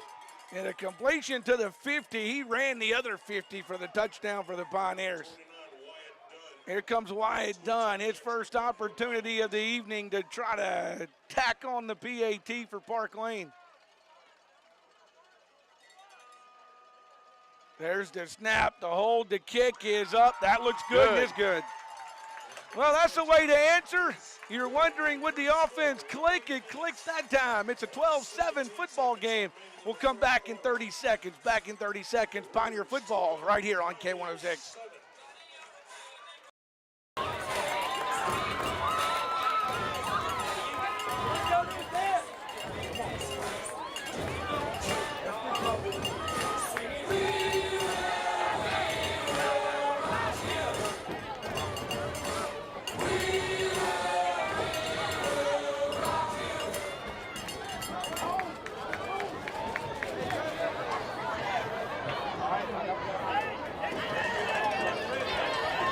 The Parklane offense puts their first touchdown on the board, makes it a 12-7 football game. Now the Pioneers are going to kick it to Jay. The defense did play well. Remember, that first drive was really the only drive that they scored on. Now they moved the football, especially from the 20 to the 20, but the Pioneers seem to always be able to kind of stop them. Let's see if we can get a quick 3 and out and kind of keep this momentum right here. Starts with a nice kick from Caruth. Caruth will kick it short, a little bit deeper, as that ball will hit at the 15, picked up at the 14 by J.A. They'll scoot across the first tackler, second tackler, 30, 35, and finally going to be brought down at the 37 to the 38. So Watkins brings it back, pretty good return to the 38-yard line. Well, let's see if that defense can come out fired up after the Parklane offense put a touchdown on the board. And ball will be there on the 38-yard line. It'll be 1st and 10 for Jackson Academy with the football. Raiders will bring it back out. Let's see what formation they want to go in. They'll go 1 receiver to each side. Put the running back behind their quarterback, Clayton White. White fakes the handoff, keeps it himself. Pioneers, a boy grabbed him at the line of scrimmage, but he got past that group. I think we tore the ball loose. We did. Pioneer ball. White. Walker Anderson just ripped it away from him. He was trying to fight for extra yards, and Walker Anderson just went in there and ripped it away from him. Yeah, I was going to say the first group of Pioneers missed him. When the first group missed him, he comes back, and Walker Anderson just pulls the football loose.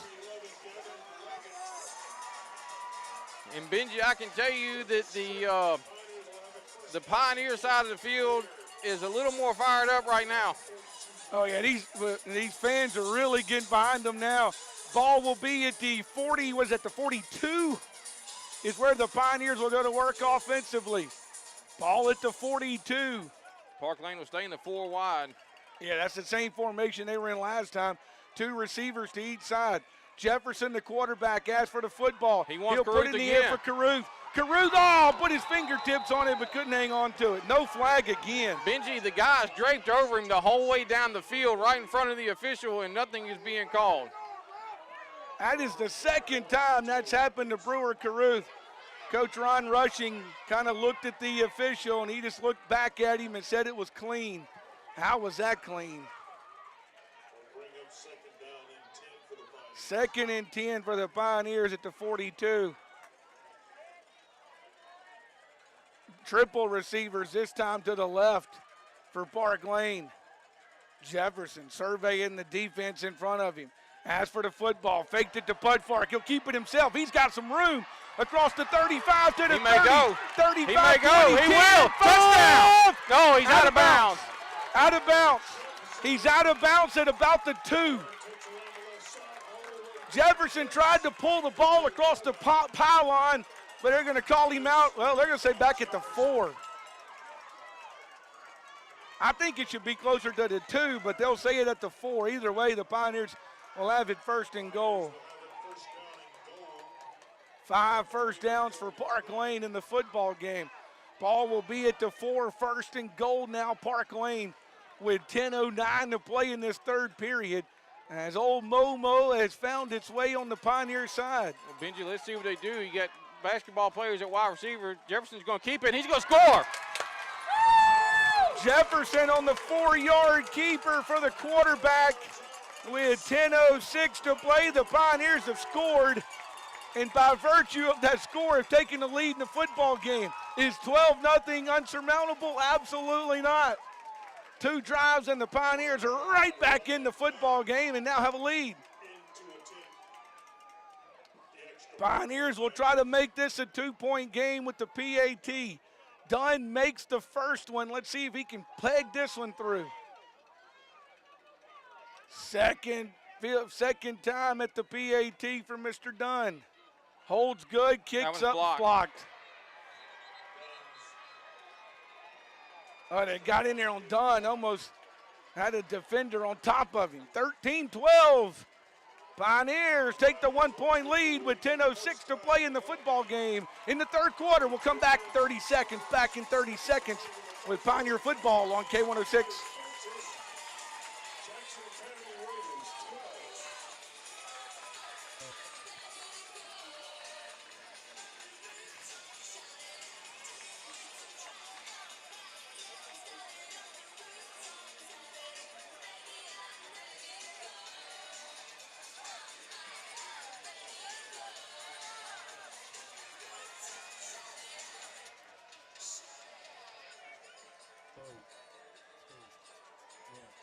Now the Pioneers have turned this into a football game. They take a 13-12 lead on JA. Back-to-back scores for the Pioneers. They score on their opening drive. On one play of offense, JA coughs it up on a quarterback trying to pick up a few extra yards. They give it back to Parklane, and it becomes the Jefferson show that time as he picks up the first down and then scores on a 4-yard run to the end zone. They will stay with the sideline kick. Fair catch called for by J.A. at the 29. Banks calls for the fair catch back at the 29 for J.A. Raiders will have it first and 10 on that 29-yard line. Well, the offense is fired up. Let's see if the defense stays fired up. Yeah, Benji, they came out fired up. You know, J.A. got their first possession, and Parklane let them have it for one play and then took it away from them. Well, they stack everybody in. They'll only put one receiver out. Everybody else in tight. They will hand it to the running back. Pioneers will hit him at the line of scrimmage and maybe a yard that time for number 12, A.J. Parker. I think he got to the 31, so he got 2 yards for his trouble. We'll call it second down and 8. They kind of sold out to the run that time, almost did J.A. Jason. Yeah, Benji, they had a trip set to this side over here, but they were bunched close to the line. Now they'll kind of spread things out. Twins right, single receiver left. He wants to It looked like some confusion. There should be a block in the back right there we're not going to get. And he'll stop him, I think, about a yard shy of the first down as he flipped it to D.J. Watkins to about the 38-yard line. Yeah, it looked like we could have got a block in the back against, Putfark got shoved in the back as he was going to make a play in the backfield, but no flags came out. So 3rd and about 1 for the Raiders. And 3rd and 1 for the Raiders. Ball there on the 38-yard line. They will put a receiver to each side. Now they put a man in motion. They'll go double receivers to that left side. White trying to That should have been a false start. White now has to stand up. He stands up with the 4, 3, down to 2, down to 1, 0. Unless they called a timeout, they did. I was going to say, there's no way they're going to get it off. To avoid the false start, he stood everybody up. When he stood everybody up, the play clock was down at 6. There was no way they were going to reset that in time. and they have to use their first timeout. Timeout, JA, 13-12 with 8:48 to play. We'll step aside for 30 seconds. Back in 30 seconds, Pioneer Football's on K106. Amari Jefferson, honoring Laverne Hopkins, U.S. Army. Joseph Nelson, honoring Billy Joe Loper, United States Navy. Rock Baskin, honoring Leonard Wallace, United States Army. Beckett Tullis, honoring Johnny Tullis, United States Army. Tanner Alanai, honoring Dennis Knight, United States Navy. Well, we are back here at Parklane, Coward Smith Stadium. Charlie Newland Field, 3rd and 1 for JA. They had to use a timeout. 3rd and 1, they'll keep the man in motion. They'll go double receivers to the left, one to the right. Hitting the Benji, backfield. I don't think he got it. Let's see. That's a heck of a spot. Oh, they gave him some nice forward progress. They gave him some real nice forward progress and a first down to the 39. He was hit initially in the backfield, but I guess maybe he was able to stretch out across there and got a generous spot from the officiating crew between the 39 and the 40 for a first down. Even then, he barely got it. Yeah, Benji, they have not had as easy a time running the second half as they did in the first half. Parklane will see triple receivers to that side now. They'll run to that side with the running back. He gets past the first group, and the Pioneers won't bring him down till he gets to the 50-yard line, does Watkins, and he'll pick up a first down for JA. That'll be 10 in the football game now for JA, as the ball will be right there in midfield, 1st and 10. So the ball will be at the midfield mark, 1st and 10 for Jackson Academy, 7:56. And that third quarter clock rolling here in a 13-12 game. Parklane with 2 touchdowns here in the third quarter has taken a lead. JA will run it again. Finds a hole again. Boy, hit by his own man, and that slowed him down. And the Pioneers will grab him at the 35. He doesn't hit his own man that time. Watkins may take that one, Jason. Well, yeah, and 2 Pioneers came in and kind of hit him too, but they hit each other and kind of bounced off each other, and he was able to pick up the first down. The ball's at the 33-yard line. That's another first down.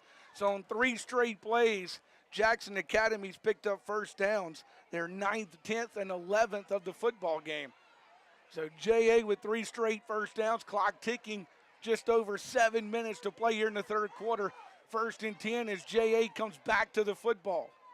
Their quarterback, Clayton White, stays on the shotgun formation, gives it to his running back.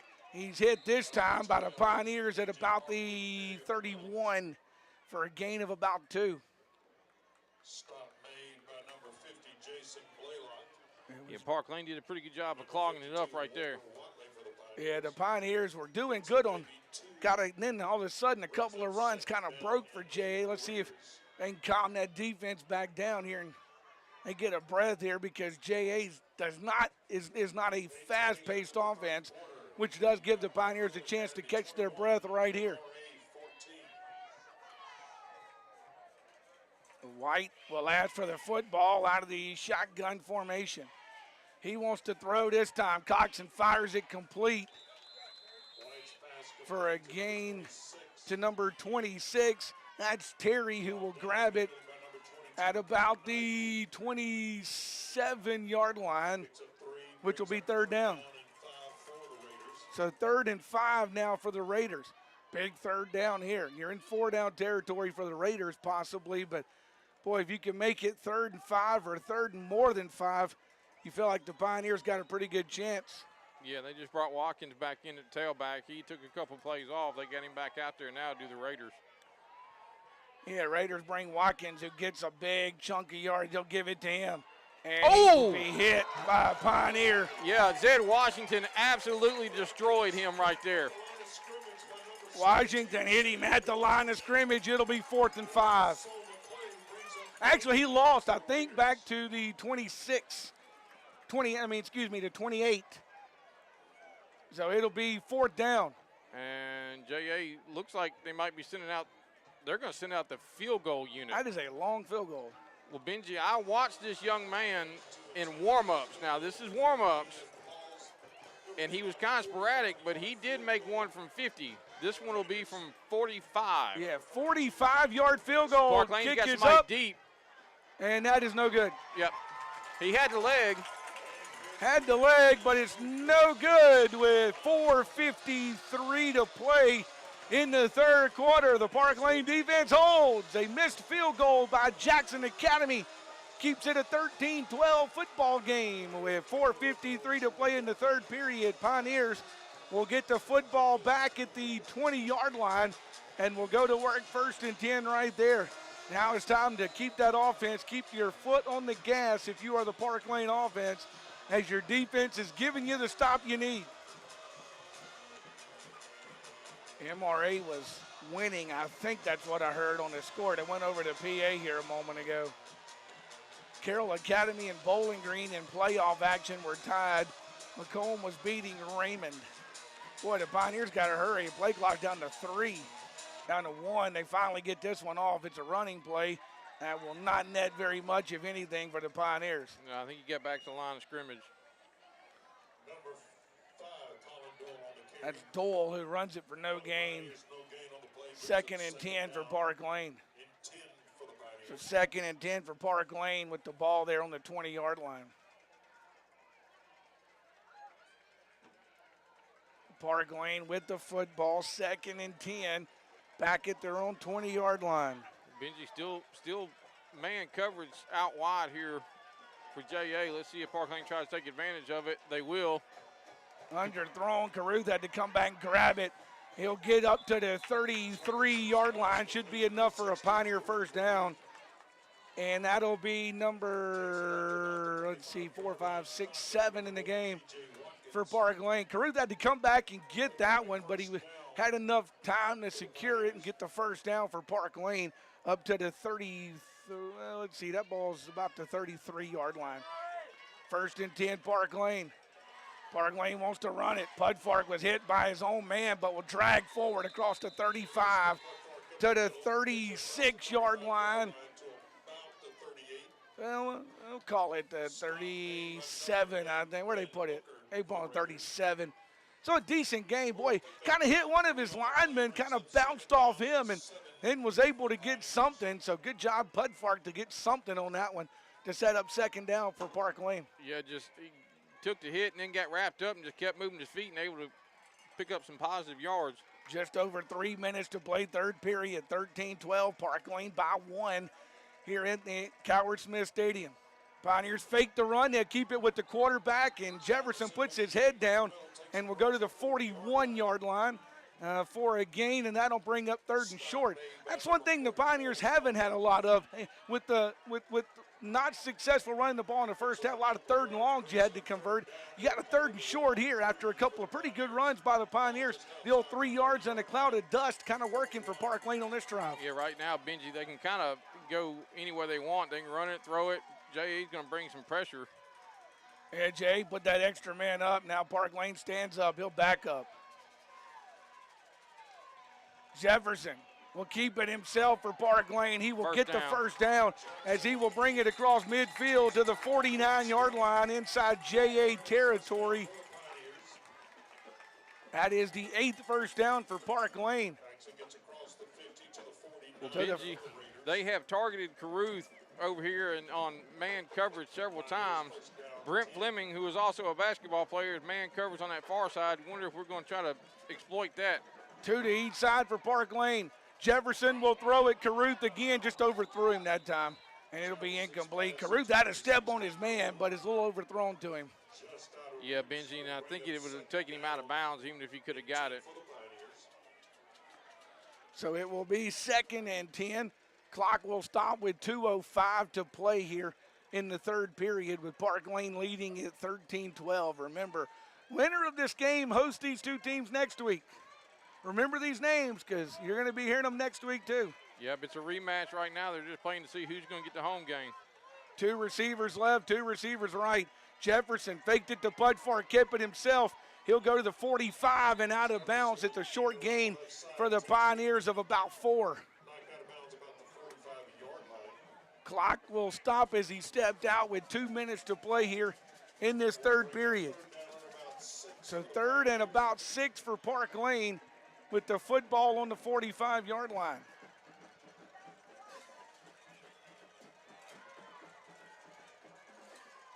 Parklane getting the play from the side. They still got plenty of time. With the play clock showing 18 on it.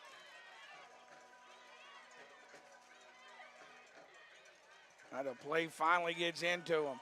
They'll go 3 receivers to the right side, 1 to the left. Jefferson, the quarterback, will give it to Pudfark, and he's going to be hitting the backfield. Pudfark with the carry is met in the backfield. The forward progress, I think, will bring it back to the line of scrimmage, but nothing more. He'll bring it back to the 48, I think, 48, so he did lose some. Lost from the 45 back to the 48. Looks like the Pioneers will have to boot this one. Yeah, Benji, to see if we can pin J.A. back. The Pioneers will have to boot this one away as the drive will stall out near midfield for Parklane. Watkins will stand. He will stand back about his 20-yard line. Now he's backing up a little bit more. Pudfark to boot it. The snap's good this time. Pudfark gets it away. Nice boot. 15, takes a Pioneer bounce to the 10 and will die right there. That's all you can ask for from Connor Pudfark on the punt. Yeah, pretty good job right there. So now you make J.A. have to drive the length of the field to do something. So it'll be 1st and 10 at the 10 for J.A. Quick scores. Let's see. Carroll's now up on Bowling Green, 28-14. Pioneers back on the defensive side, trying to get some men straight our Parklane as they stack everybody in again for J.A. Flip it to that running back. One Pioneer to beat. He got past him, but he's not going to get past Washington at the 15. Yeah, James Max Finn was his wide man out here, and he set the edge, made him come back in, and then Washington came in and finished it up. They did gain, they're going to give him 6 yards on that. I didn't know he got that much, but. Yeah, from the 15, they move it to the 16. It'll be 2nd down and about 4. J.A. is going to stay in that same formation. J.A. with that same formation. They will fake the pitch this time. He'll roll out, wants to throw the football, throws it downfield, and he throws it into the stands. Yeah, he just threw that one away. They were hoping Parklane were going to bite on the fake. They did not. Good coverage on that wide receiver over there. I think that was Carruth that had the coverage over there. They tried to sneak the back out of the backfield. Good job by a linebacker. I think it may have been Finn to sneak it out there and cover him up, so he really didn't have anywhere to go with the football. So the ball will be at the 16-yard line. It'll be 3rd and 4. 21 seconds to play in this third period. Pioneers leading it 13-12. Now they'll go with triple receivers to that right side. They will give it to the running back. He will not get it. He will not get it. In fact, he'll be brought down for a loss. Walker Anderson and James Max Finn. And they will have the quarter change to think about it, but it's probably going to be a punt. That's too dangerous right there. And it will run out the third period. We'll head to the fourth quarter. 13-12. Parklane scores 13 unanswered in the third quarter. And we'll step aside for a 30-second break. Back in 30 seconds. Pioneer football on K106.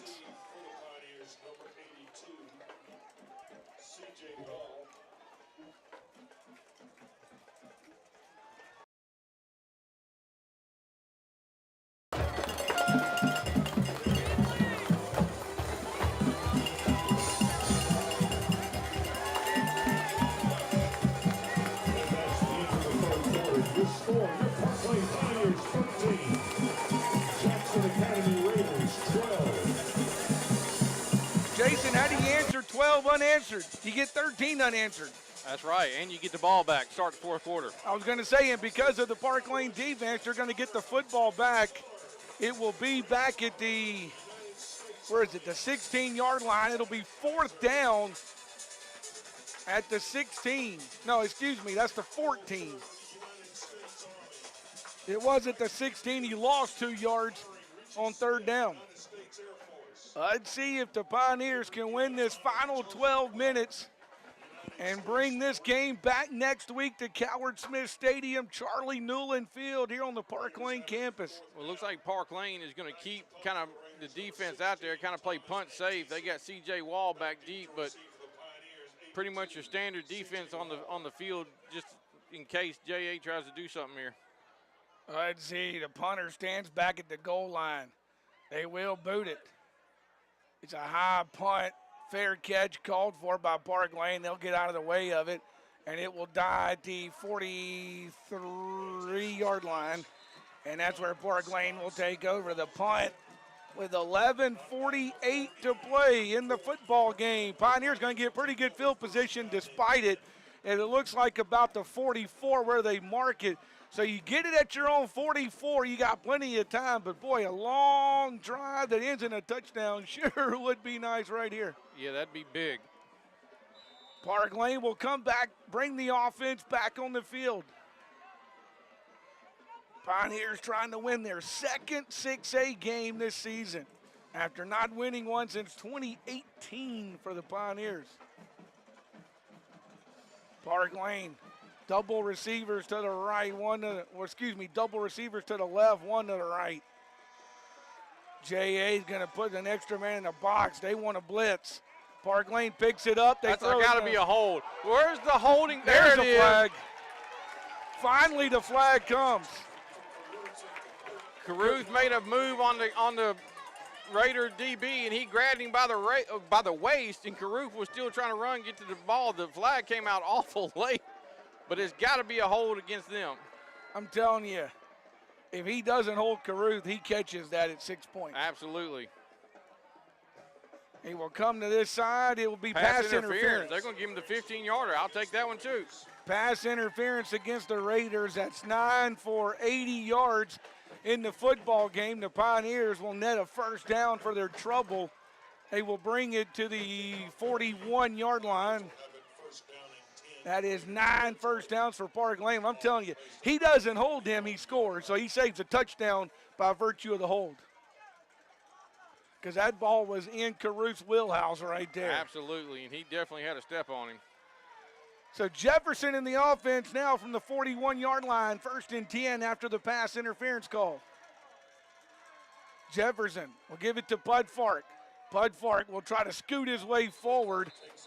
And we'll pick up to about the 46. Yeah, Benji, he took the handoff and just kind of put his hand on the back of his, I believe it was his center, and just kind of said, hey, bud, me and you going for a ride. From the 41, he'll move it to the 36, 2nd down for the Pioneers. 11:19 and the clock running here in this 4th and final period. Pioneers leading at 13-12. Parklane will kind of bunch the Twins over here on this side. Jefferson directing traffic. He wants to keep it himself. He will go across the 35, down near the 30. That should be good enough for a Pioneer first down. It will to the 30-yard line. Yeah, Benji, they had the wide receivers on this side come bunch to that side of the line of scrimmage and just kind of gave him some extra blockage, and he was able to slip in behind them and pick up the first down. Ball will be at the 30-yard line. It'll be 1st and 10 Parklane on that 30-yard line. Pioneers with the football. Jefferson with 2 receivers to his right, 1 to his left. Ball's on that left hash. Quarterback keeper again, and Jefferson will be hit this time after a short gain. He got about 3 yards. J.A. finally lets go at about the 27. So we got, about 3 for his trouble there? That's what it's looking like. Maybe, well, they actually only mark him at the 28, so they'll give him 2. Call it 2nd down and 8 now for Parklane. They gave him 2 yards to the 28. So 2nd and 8 for the Parklane offense. Under 10 minutes. Most likely by the time the Pioneers, or right at 10 minutes, by the time the Pioneers snap the football here. Benji, you got a big cushion over here at this wide receiver at Fleming. We got flag. Oh, we get a delay. That thing went to 0 quick. Yeah, delay a game. That thing went from 12 to 0 awfully quick. Well, Coach Rushing's asking one of the officials something. I'm not sure what he's questioning, but he's definitely questioning one of the officials. Yeah, I think they're just going to say it's a mark-off. The official back here says it's good. So it's a delay a game penalty against Parklane. And the play clock is already down to 10. Did they not reset the play clock? Boy, now it's already down to 8 again. Pioneers ain't even went to the football yet. Something is going on with his play clock, and Coach Ron Rushing is about to lose his mind. Yeah, he is not happy with the officials at all. He wants to talk with the official. He calls timeout. They were still setting the football, and they had already started the play clock. They hadn't set the football after the penalty yet, and the play clock was already running. Well, he went from it was at 12. We kind of looked down, and, boy, that thing was at 0 when he got it, and then all of a sudden they come back. Hey, that ball was still being set at 12. Parklane standing around, and Coach Ron Rushing's like, man, give me a timeout. What in the world? So, unfortunately, the Pioneers had to use a timeout they didn't want to use right there. I'm not saying the play clock's malfunctioning, but that thing moved awfully fast. The official said it was good. When he took the delay, he looked at the official. He looked back at the back official, and he shook his head yes. So they must have thought it was good. Jefferson with the football. He'll keep it on the quarterback run. He'll go across the 30 and drags him to the 28. It's a good pickup there, but it's still going to bring up 3rd and long for Parklane. Yeah, he got the penalty yards back, basically, is what he got. So 3rd down and about 8 for Parklane. He got the penalty marker, the delay of game penalty back for Parklane. There goes Ron Rushing. Look like he had to take a second there. He's still pretty livid on that Parklane sideline. Get rid of it. Oh, had to throw it that time. Caught by the Pioneers. Caruth down at the 5-yard line. 5. Boy, the quarterback has got 2 JA defenders about to bring him down. He gets rid of it, and Caruth makes it 1st and goal. Benji, I don't know how he caught it. Young man just made a heck of a play right there because he had somebody wrapped around him as soon as the ball got there and was able to hold on to it. It will be 1st and goal to go. What about the 6 is actually where they're going to mark it. About the 6-yard line, 1st and goal to go. Boy, Parklane runs a man on late. They will get him on. Play clock to 9. They'll keep it with the quarterback, and he will not get, but they blow it dead while he was still moving, but they blow it dead at the line of scrimmage, 2nd and goal. Yeah, they blew that dead kind of early. I was going to say Jefferson's feet were still moving, and really he may have been moving a bit forward when they called it dead. Well, Benji, he possibly was moving forward. He was moving forward. He was starting to drive the JA defender, and they blew the whistle. So it will be 2nd and goal to go with the ball there at the 6-yard line. Bud Fark beside the quarterback. Boy, Jefferson can't find anybody. Yeah, Parklane's going to get guilty of a hold. Yeah, and it's incomplete, but I think it's going to be a hold against Parklane.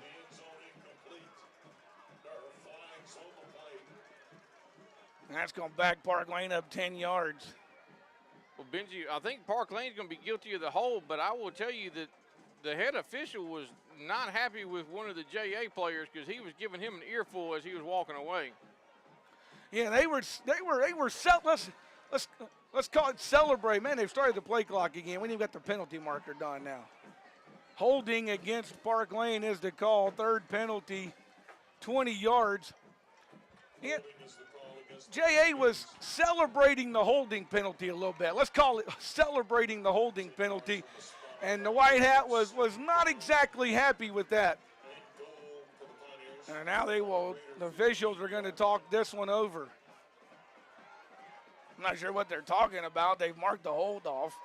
He didn't throw a flag for the talking to he gave him later. Now the JA coaches are out at the numbers. Well, Benji, they got the ball marked at the 15. The down marker is back closer to the 9, or the stick is back closer to the 19. And the JA coaches. The chains aren't out because it's 1st and goal. Now the white hat's going to – the JA coaches are out at the numbers, and now the white hat will go talk to them. The official on the JA side was the one that came running in and got the attention of the head official who had a conversation, and now JA's coach wants to talk with the white hat. While all this is happening, we'll stop and play here with 6:43 to play in the football game. JA's coaching staff was out about the numbers, wanting an explanation. Well, Benji, he's still talking, and he's giving a signal, something about resetting the play clock. I don't know what's up with that. I guess he didn't want him to reset the play clock that had already started before they set the ball. It had started before he gave us the holding penalty call. They started the play clock before he gave us the holding penalty. Now he's going to come talk to Coach Ron Rushing. They may turn this play clock off. One shows, now they both show 25. They started that play clock before the holding penalty had been called. And I think now they're going to realize they have a malfunction. I think we had a malfunction about 6 plays ago, personally.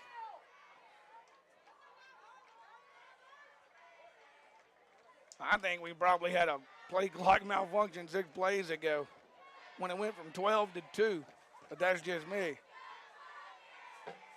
White hat wants to talk. I'm not sure what.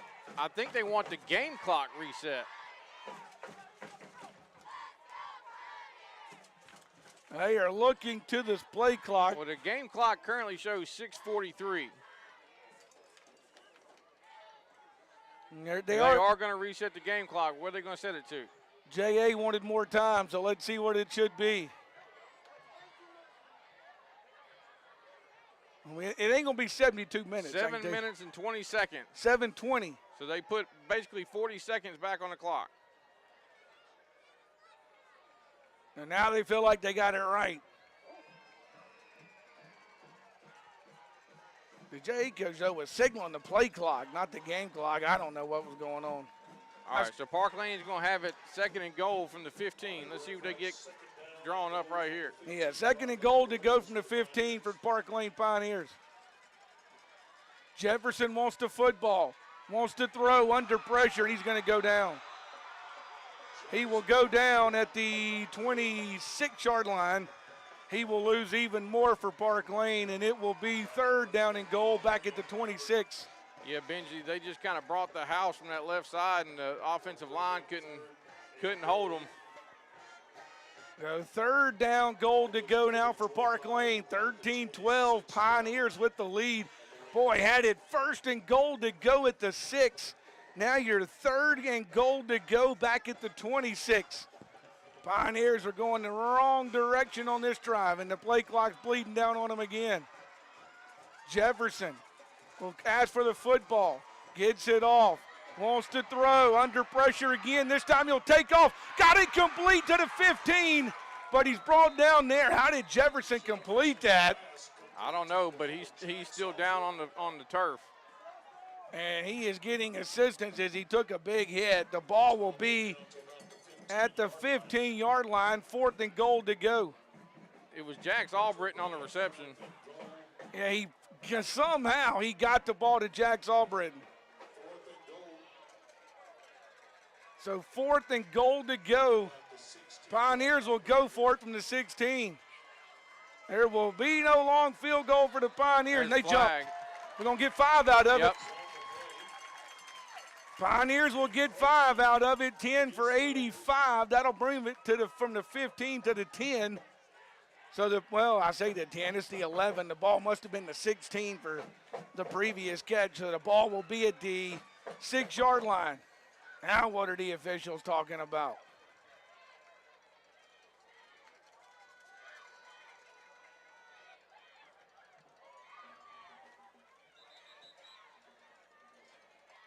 And they are pointing to, they want both head coaches. They want both head coaches to come talk to them. Benji, I don't know if I've ever seen a game that had this many conversations, and I'm not sure what the conversation is about, but like you said, both head coaches. He called for them. He called for both head coaches. Ball will be at the 16, should be down at the 11. Whatever the conversation is, it was quick with J.A.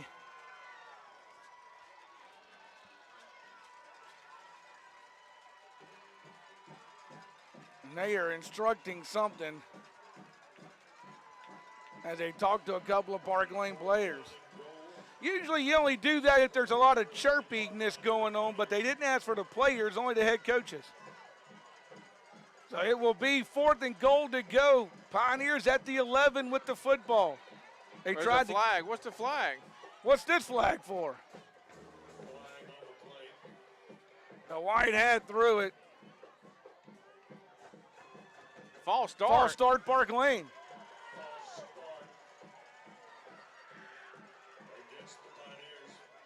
Pioneers ask for an explanation from the white hat.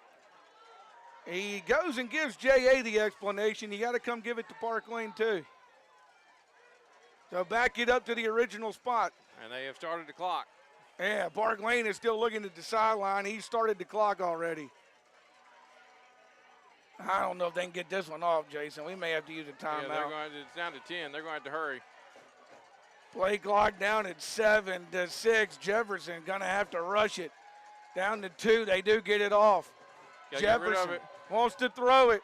Hit as he was catching it, and it'll go incomplete. Yeah, Carew took a pretty good shot to his upper body right there. Ball's over on downs with 5:51 to play in the football game. Ball will be at the 16-yard line. And let's see if we start it quickly. We do not start it quickly this time. Coach Wall way out on the field for Parklane. Needs to get back before they try to flag us for that. The J.A. coach has been at the We numbers still have all not night. started. Why are we not started to play? Okay, now we're talking to Coach Rushing. Yeah, Coach Ron Rushing still talking to the man with the white hat. He was not happy at all in that last sequence, and he had a lengthy conversation. 13-12, a tight football game here. And we have had some craziness with the clock, with the officials. We've had a coaches meeting. And now the man with the white hat is going to talk to the quarterback of Jay. I think they may do away with this play clock. Well, I saw him point to this official back there. I think he was telling him when his hand goes up, you got 5 seconds left to go on the play clock. They have pretty much done away with this he play wants clock. to throw it. They want to throw it deep. Now it's going to be incomplete. Well, he had a step and a half too. I think the ball was underthrown. Yeah, he actually threw it behind him. Briggs, he had a step on Briggs for a minute, but Briggs actually made a heck of a recovery, and if he'd have thrown that ball in the middle of the field, Marcus may have had a better shot at it than the receiver, but he threw behind him, and the receiver went back to try to make a play on it, but couldn't. So it will be second down. Yeah, they've turned that play clock off. They've turned both play clocks off. I really thought the play clock was messing up on the Parklane drive, but they continued to let that go. Now they finally do away with it. J.A. snaps the ball. They want to run it. Parklane hits him initially at the line of scrimmage. Second group gets him maybe a yard that time for Watkins.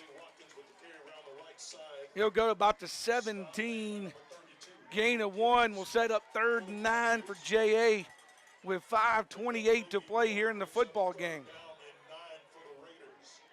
So 3rd and 9 now for J.A.'s offense. Boy, Parklane would love a 3 and out and maybe get this football back. They could bleed this clock and maybe score. Right now, though, your defense got to come up with a stop here. 3rd down, 9 for J.A. They want to throw it. Wants to throw it. Looking, still looking. Now he shovels out of the pocket and just had to throw it away. He realized his time was, he realized Parklane had everybody covered downfield, and at that point, White has to throw it away. It's 4th and 9. Yeah, Parklane did a heck of a job in coverage right there. Parklane went deep and said, you're not going to beat us throwing the football, and he didn't. JA is going to send You have to punt the punt this. team out. You don't get this one. You give it to Parklane back deep on their own end. I would think Jay is going to punt it, but, well, watch out for some tomfoolery here. 4:58 with the clock stopped here at the moment. JA to boot it. The punt. Pioneers call for a fair catch. 49-yard At the line. 49. Though the punt will come with 4 minutes and 50 seconds to play. Pioneers will take it at their own 49-yard line. They will have it 1st and 10 with 4:50 to play in this football game. Now you need that long drive. You need to score, not leave a lot of time on this one, and try to make it at least an 8-point game. Yeah, Benji, that a touchdown right here is huge, especially if you can do it and bleed some of that clock. If one of the clocks has to be off, I would prefer it be the play clock. I hate when the game clock malfunctions. Benji, I'm going to tell you right now, I'd try to be exploiting this matchup you got over here on this far side with Fleming and that defensive back for JA. That's the same one that held Caruth earlier, and Fleming's probably got him by 5 or 6 inches. Parklane will hand it off to Putfark. Who gets to the 50 for a gain of 1. He gets a single yard. It'll be 2nd down now and 9. Number 9, Bailey walked on the stop for the Raiders. Pickup of a yard for Putfark. Brings up 2nd down and 9 for the Pioneers. 2nd down and 9 for the Pioneers. 4:26 to play here in the football game. Ball at midfield, 13-12. Again, winner of this one gets to host these same 2 teams next week. We're crossing our fingers for Coward Smith if we can hang on for 4 minutes and 10 more seconds. Jefferson will feed it to Putfark again. Boy, he thought he had a hole, but it closed up quickly to the 49. He gets about another yard. We got 3 JA players down. 3 J players down, but they all get back up under their own power. It'll be 3rd and 8 for Parklane. 3:42, clock continuing to tick away. A big 3rd down here for the Parklane offense. After scoring back-to-back touchdowns in that 3rd quarter, Pioneers have been quiet since on offense, with their last 2 drives ending in a punt, giving it over on downs. Ball's at the 49. Has the hand gone up yet? It has not. See it. Jefferson will keep it, and he's going to get to about the 45-yard line. That will be shy of the 1st down, and now it's decision time for Parklane in the middle of the field. He didn't get to the 45. They're going to put it on the 46, and now Parklane, somebody use it. No, JA is going to use a timeout. JA will call timeout. Tell you what, we need to step aside anyway. Back in 30 seconds. Pioneer football on K106. Again, to honor our military, Bert Haney playing in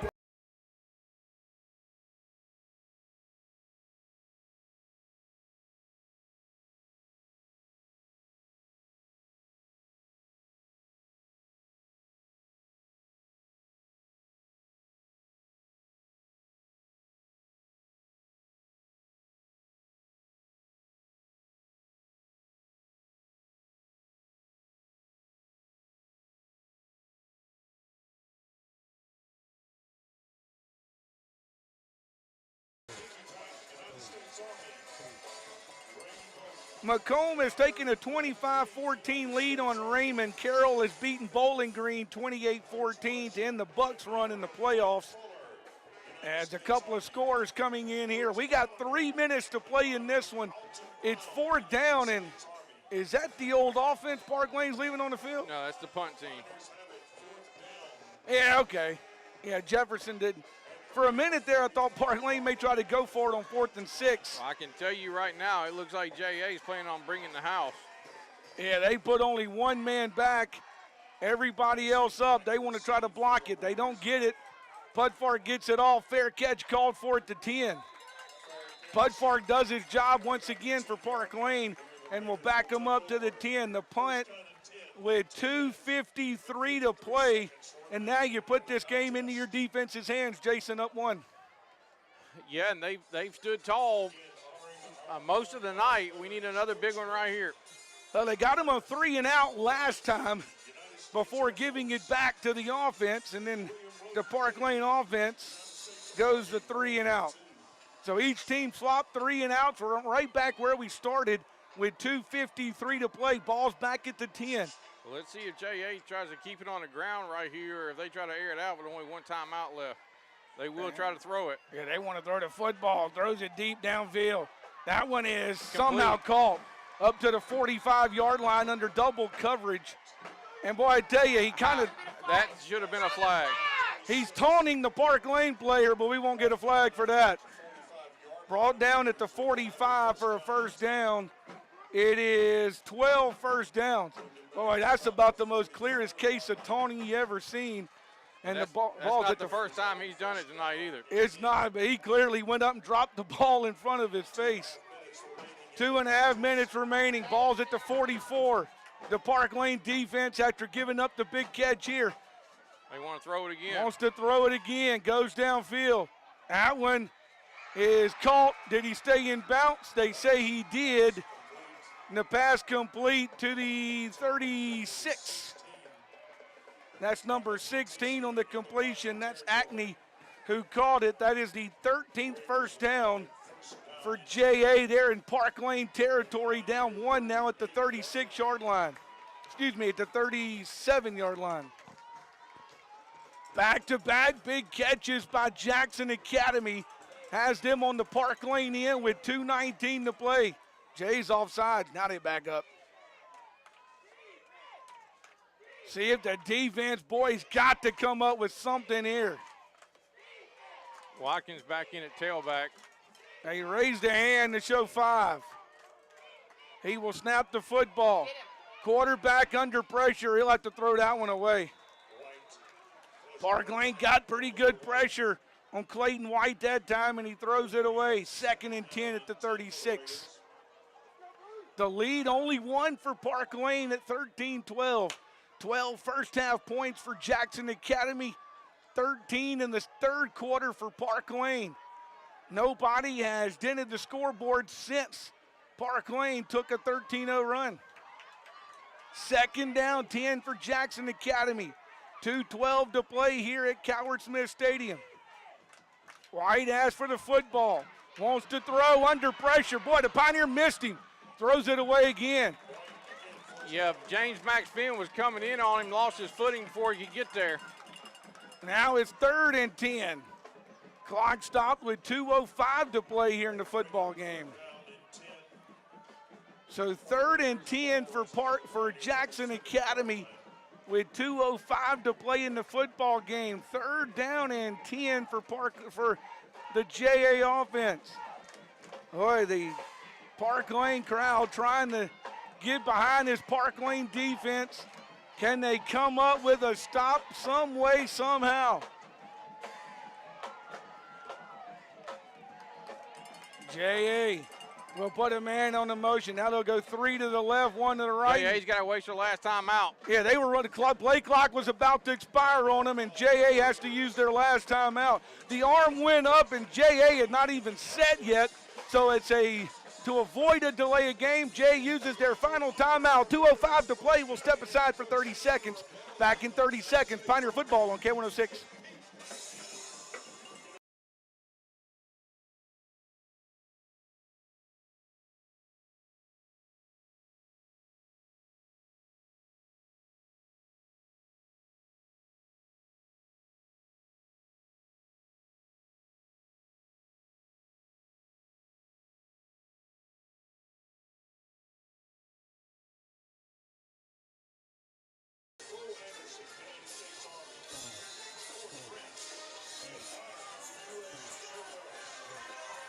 Well, back here at Coward Smith Stadium, 3rd and 10, JA with the football. They will throw it again. Pioneers send the pressure. Throws it, is complete to the 20. It'll be a touchdown. Boy, a Pioneer got beaten. He'll walk into the end zone that time is Acne. Benji, they ran a little crossing pattern. It wound up being like a pick play, and the two defensive backs for Parklane kind of ran into each other, and he was wide open. So with 1:56 to play, he's still kind of stumbling around. Number 42, Andrew Harrison, in to attempt the extra point. James Max Vance still shaking up pretty good on that play. Let's see, they're going to go for 2 here. It's a 5-point game right now. The 2-point try would make it a 7-point game. J.A. will go for 2. Quarterback wants to throw. It's complete on a wide open man to Terry for the 2-point try, and that will make it 20-13. 20-13, Parklane will have to score. And then see what happens. We'll come back in 30 seconds. Pioneer football is on K106.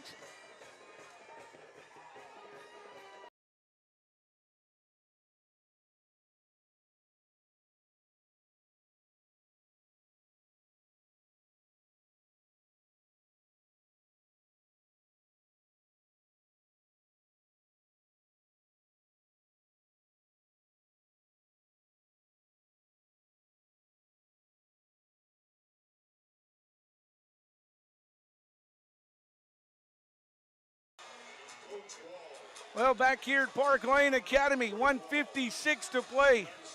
It's 20-13, and J.A. has scored and got the 2-point conversion. Now they give it back to Parklane. See if the Pioneers can get good field position here. J.A. will kick it deep. Parklane takes it back inside the 5. Will bring it across the 20 to the 25 to the 26. And that's where Parklane will go to work. Yeah, all right. That was Briggs right there, and he was about one player away from breaking a big one right there. Here's the setting, 1:50 to play, 20-13. Pioneers have 2 timeouts. They got to go 80 yards. A touchdown won't tie it. You would be down 1, so you would need the PAT to tie or the 2-point conversion to try to win it. But, Jason, you got to get the touchdown first. Got to get the touchdown first. Everything is 4-down territory right here. Yeah, the Pioneers and everything in 4-down territory, but you do have time. 1:50, you don't have to rush it, but you do need to get in a little bit of a hurry. Not a big hurry, a little bit of a hurry. Right. Pioneers put 2 receivers to each side. They'll go 4 wide. Jefferson will ask for the football. He wants to throw. That one complete up to the 40 to the 41, and the Pioneers will get out of bounds. Nice job that time by Fleming. Yeah, Brent Fleming got it, turned upfield, got what he could, and stepped out of bounds to stop the clock. That preserves those timeouts. Yeah, the ball's at the 41. It'll be 1st and 10, Parklane at the 41-yard line after the Pioneer completion. Benji, I think that matchup's going to be there as much as you want it right now. Pioneers content to get 12 yards out of chunk. I'm fine with that. Jefferson to throw it again. He'll take off this time. He's going to be sacked in the backfield. Back at the 36. That's what the Pioneers didn't need, and now Jefferson is down on the field. They will stop it. The quarterback, Jefferson, is down for Parklane right now. Jefferson still down. They'll stop it with 1:29 on the injury. Yeah, he reached for his ankle. And it has been the area all season long that has plagued Jefferson. And the crowd right now will shift their attention to the field as the very, very good training staff here at Parklane Academy. That includes Brad Wilson and, of course, Tammy Gillahan on the field to check the young man out. His head coach as well as an assistant coach out there with him. They will sit Jefferson to his feet. They'll help him to his feet. It looks like Henry Brewer is going to come in. And now the Pioneers will be without the services of their quarterback, Henry Brewer. The Pioneers' backup quarterback will come in with the ball at the 36. And Jefferson limping pretty good on that ankle. Benji, they'll start the clock, and there it goes. We're under a minute and a half. Under a minute and a half to play on what will be 2nd down and 15. Coach Ron Rushing telling them to get in a hurry.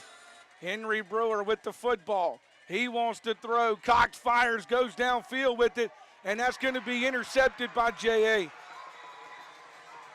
Intercepted by J.A. with 1:07 to play. And we got flags. Well, we're going to get an excessive celebration penalty against J.A. I think that's what it is. Half their team was on the field.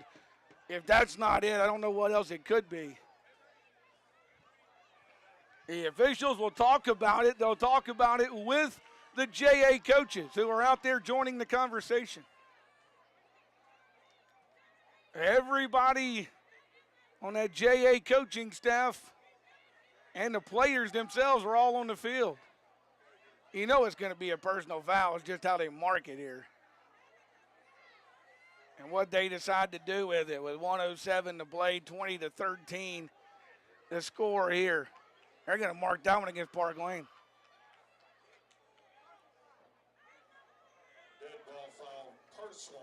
Personal foul against Parklane. There must have been a Pioneer in that huddle at the 30-yard line. So that is 4th penalties for 35 yards against Parklane. Ball will be at the 46-yard line after the interception, and now the Pioneers have got to use those timeouts and see if you can't stop them. They get a first down. This one's over. Well, they're going to go in victory formation. Parklane can only stop it twice. Last year, you only stopped it twice. The J.A. What we have here? Oh, Timeout, Parklane. Pioneers stop it immediately, so it'll be 2nd down. And the clock is still running. We bled some good time off the clock. Now, let's see here. Are we going to put it back on there or not? The official on this side is going to go talk to the man with the white hat. You should probably get about 7 seconds back on the clock. I don't know if it matters or not, but you still ought to put him back on there. Well, Coach Rushing called it immediately, and the official over here blew his whistle and waved his hands immediately, but the play clock was still clicking. Yep. Hey, I don't think they're going to take it back. I think they're going to leave it right where it is and play football. He's taking a long time to walk over to the man with the white hat. There should be about 6 seconds more on the clock. I'm not sure it matters, but for a matter of principle, you should probably put it back on there. And they're not. Wow. They are not going to do it.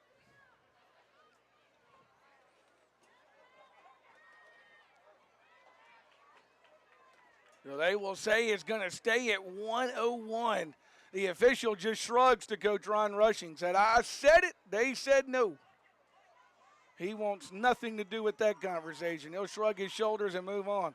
They'll run a play, and he will be down at the 40, 10:54. They do get it stopped that time, and that'll be the final Pioneer timeout. It'll be 3rd down. You'll make them do something on 4th down, I think, here, won't you, Jason, if my math is right? Depends. If you get it more than 30. Well, if they pick up a first down, it's over with. If you stop them, they'll more than likely take a delay of game and then punt the football.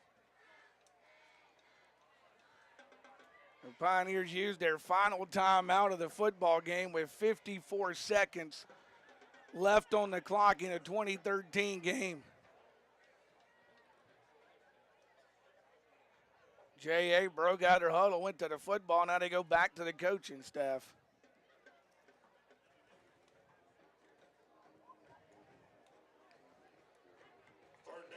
Don't forget, these two teams play again next week. If this doesn't change, it'll be at the Brickyard in Jackson on the campus of Jackson Academy.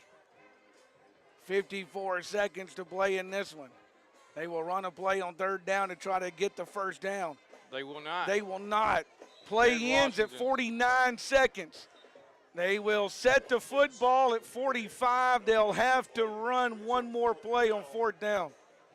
You would think they'll take, like you said, you would think they would take the delay of game and punt it. That's They can't call timeout because they're out. well.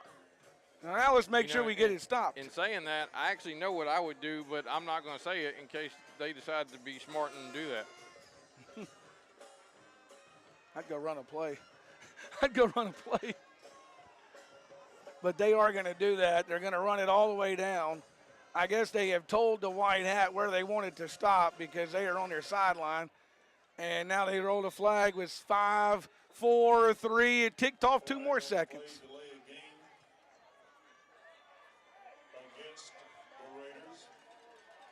It was going to be one more play anyway, but, you know. So the penalty mark-off will be 5 yards. That's 11 for 90 against Jackson Academy in the football game now with 4 seconds remaining. They've started the play clock. JA may take another delay of game. Acts like they're in a timeout. Yeah, there was no timeout to call for Jackson Academy. He is not raised his hand yet. JA has come to the football. They're going to run a play. They're going to run a play. That's what I figured they were going to do. Instead of punting it, they want to run a play, run the last 4 seconds off. Pioneers like to, yeah, they're just going to play prevent. He'll go down with no seconds, and that'll be it. Boy, how big are the 6 seconds now? Well, hold on. Hold on. White Hat is holding up his finger. The coaches are on the field. I think the White Hat's given up on it. Parklane is they're going to call it ball game.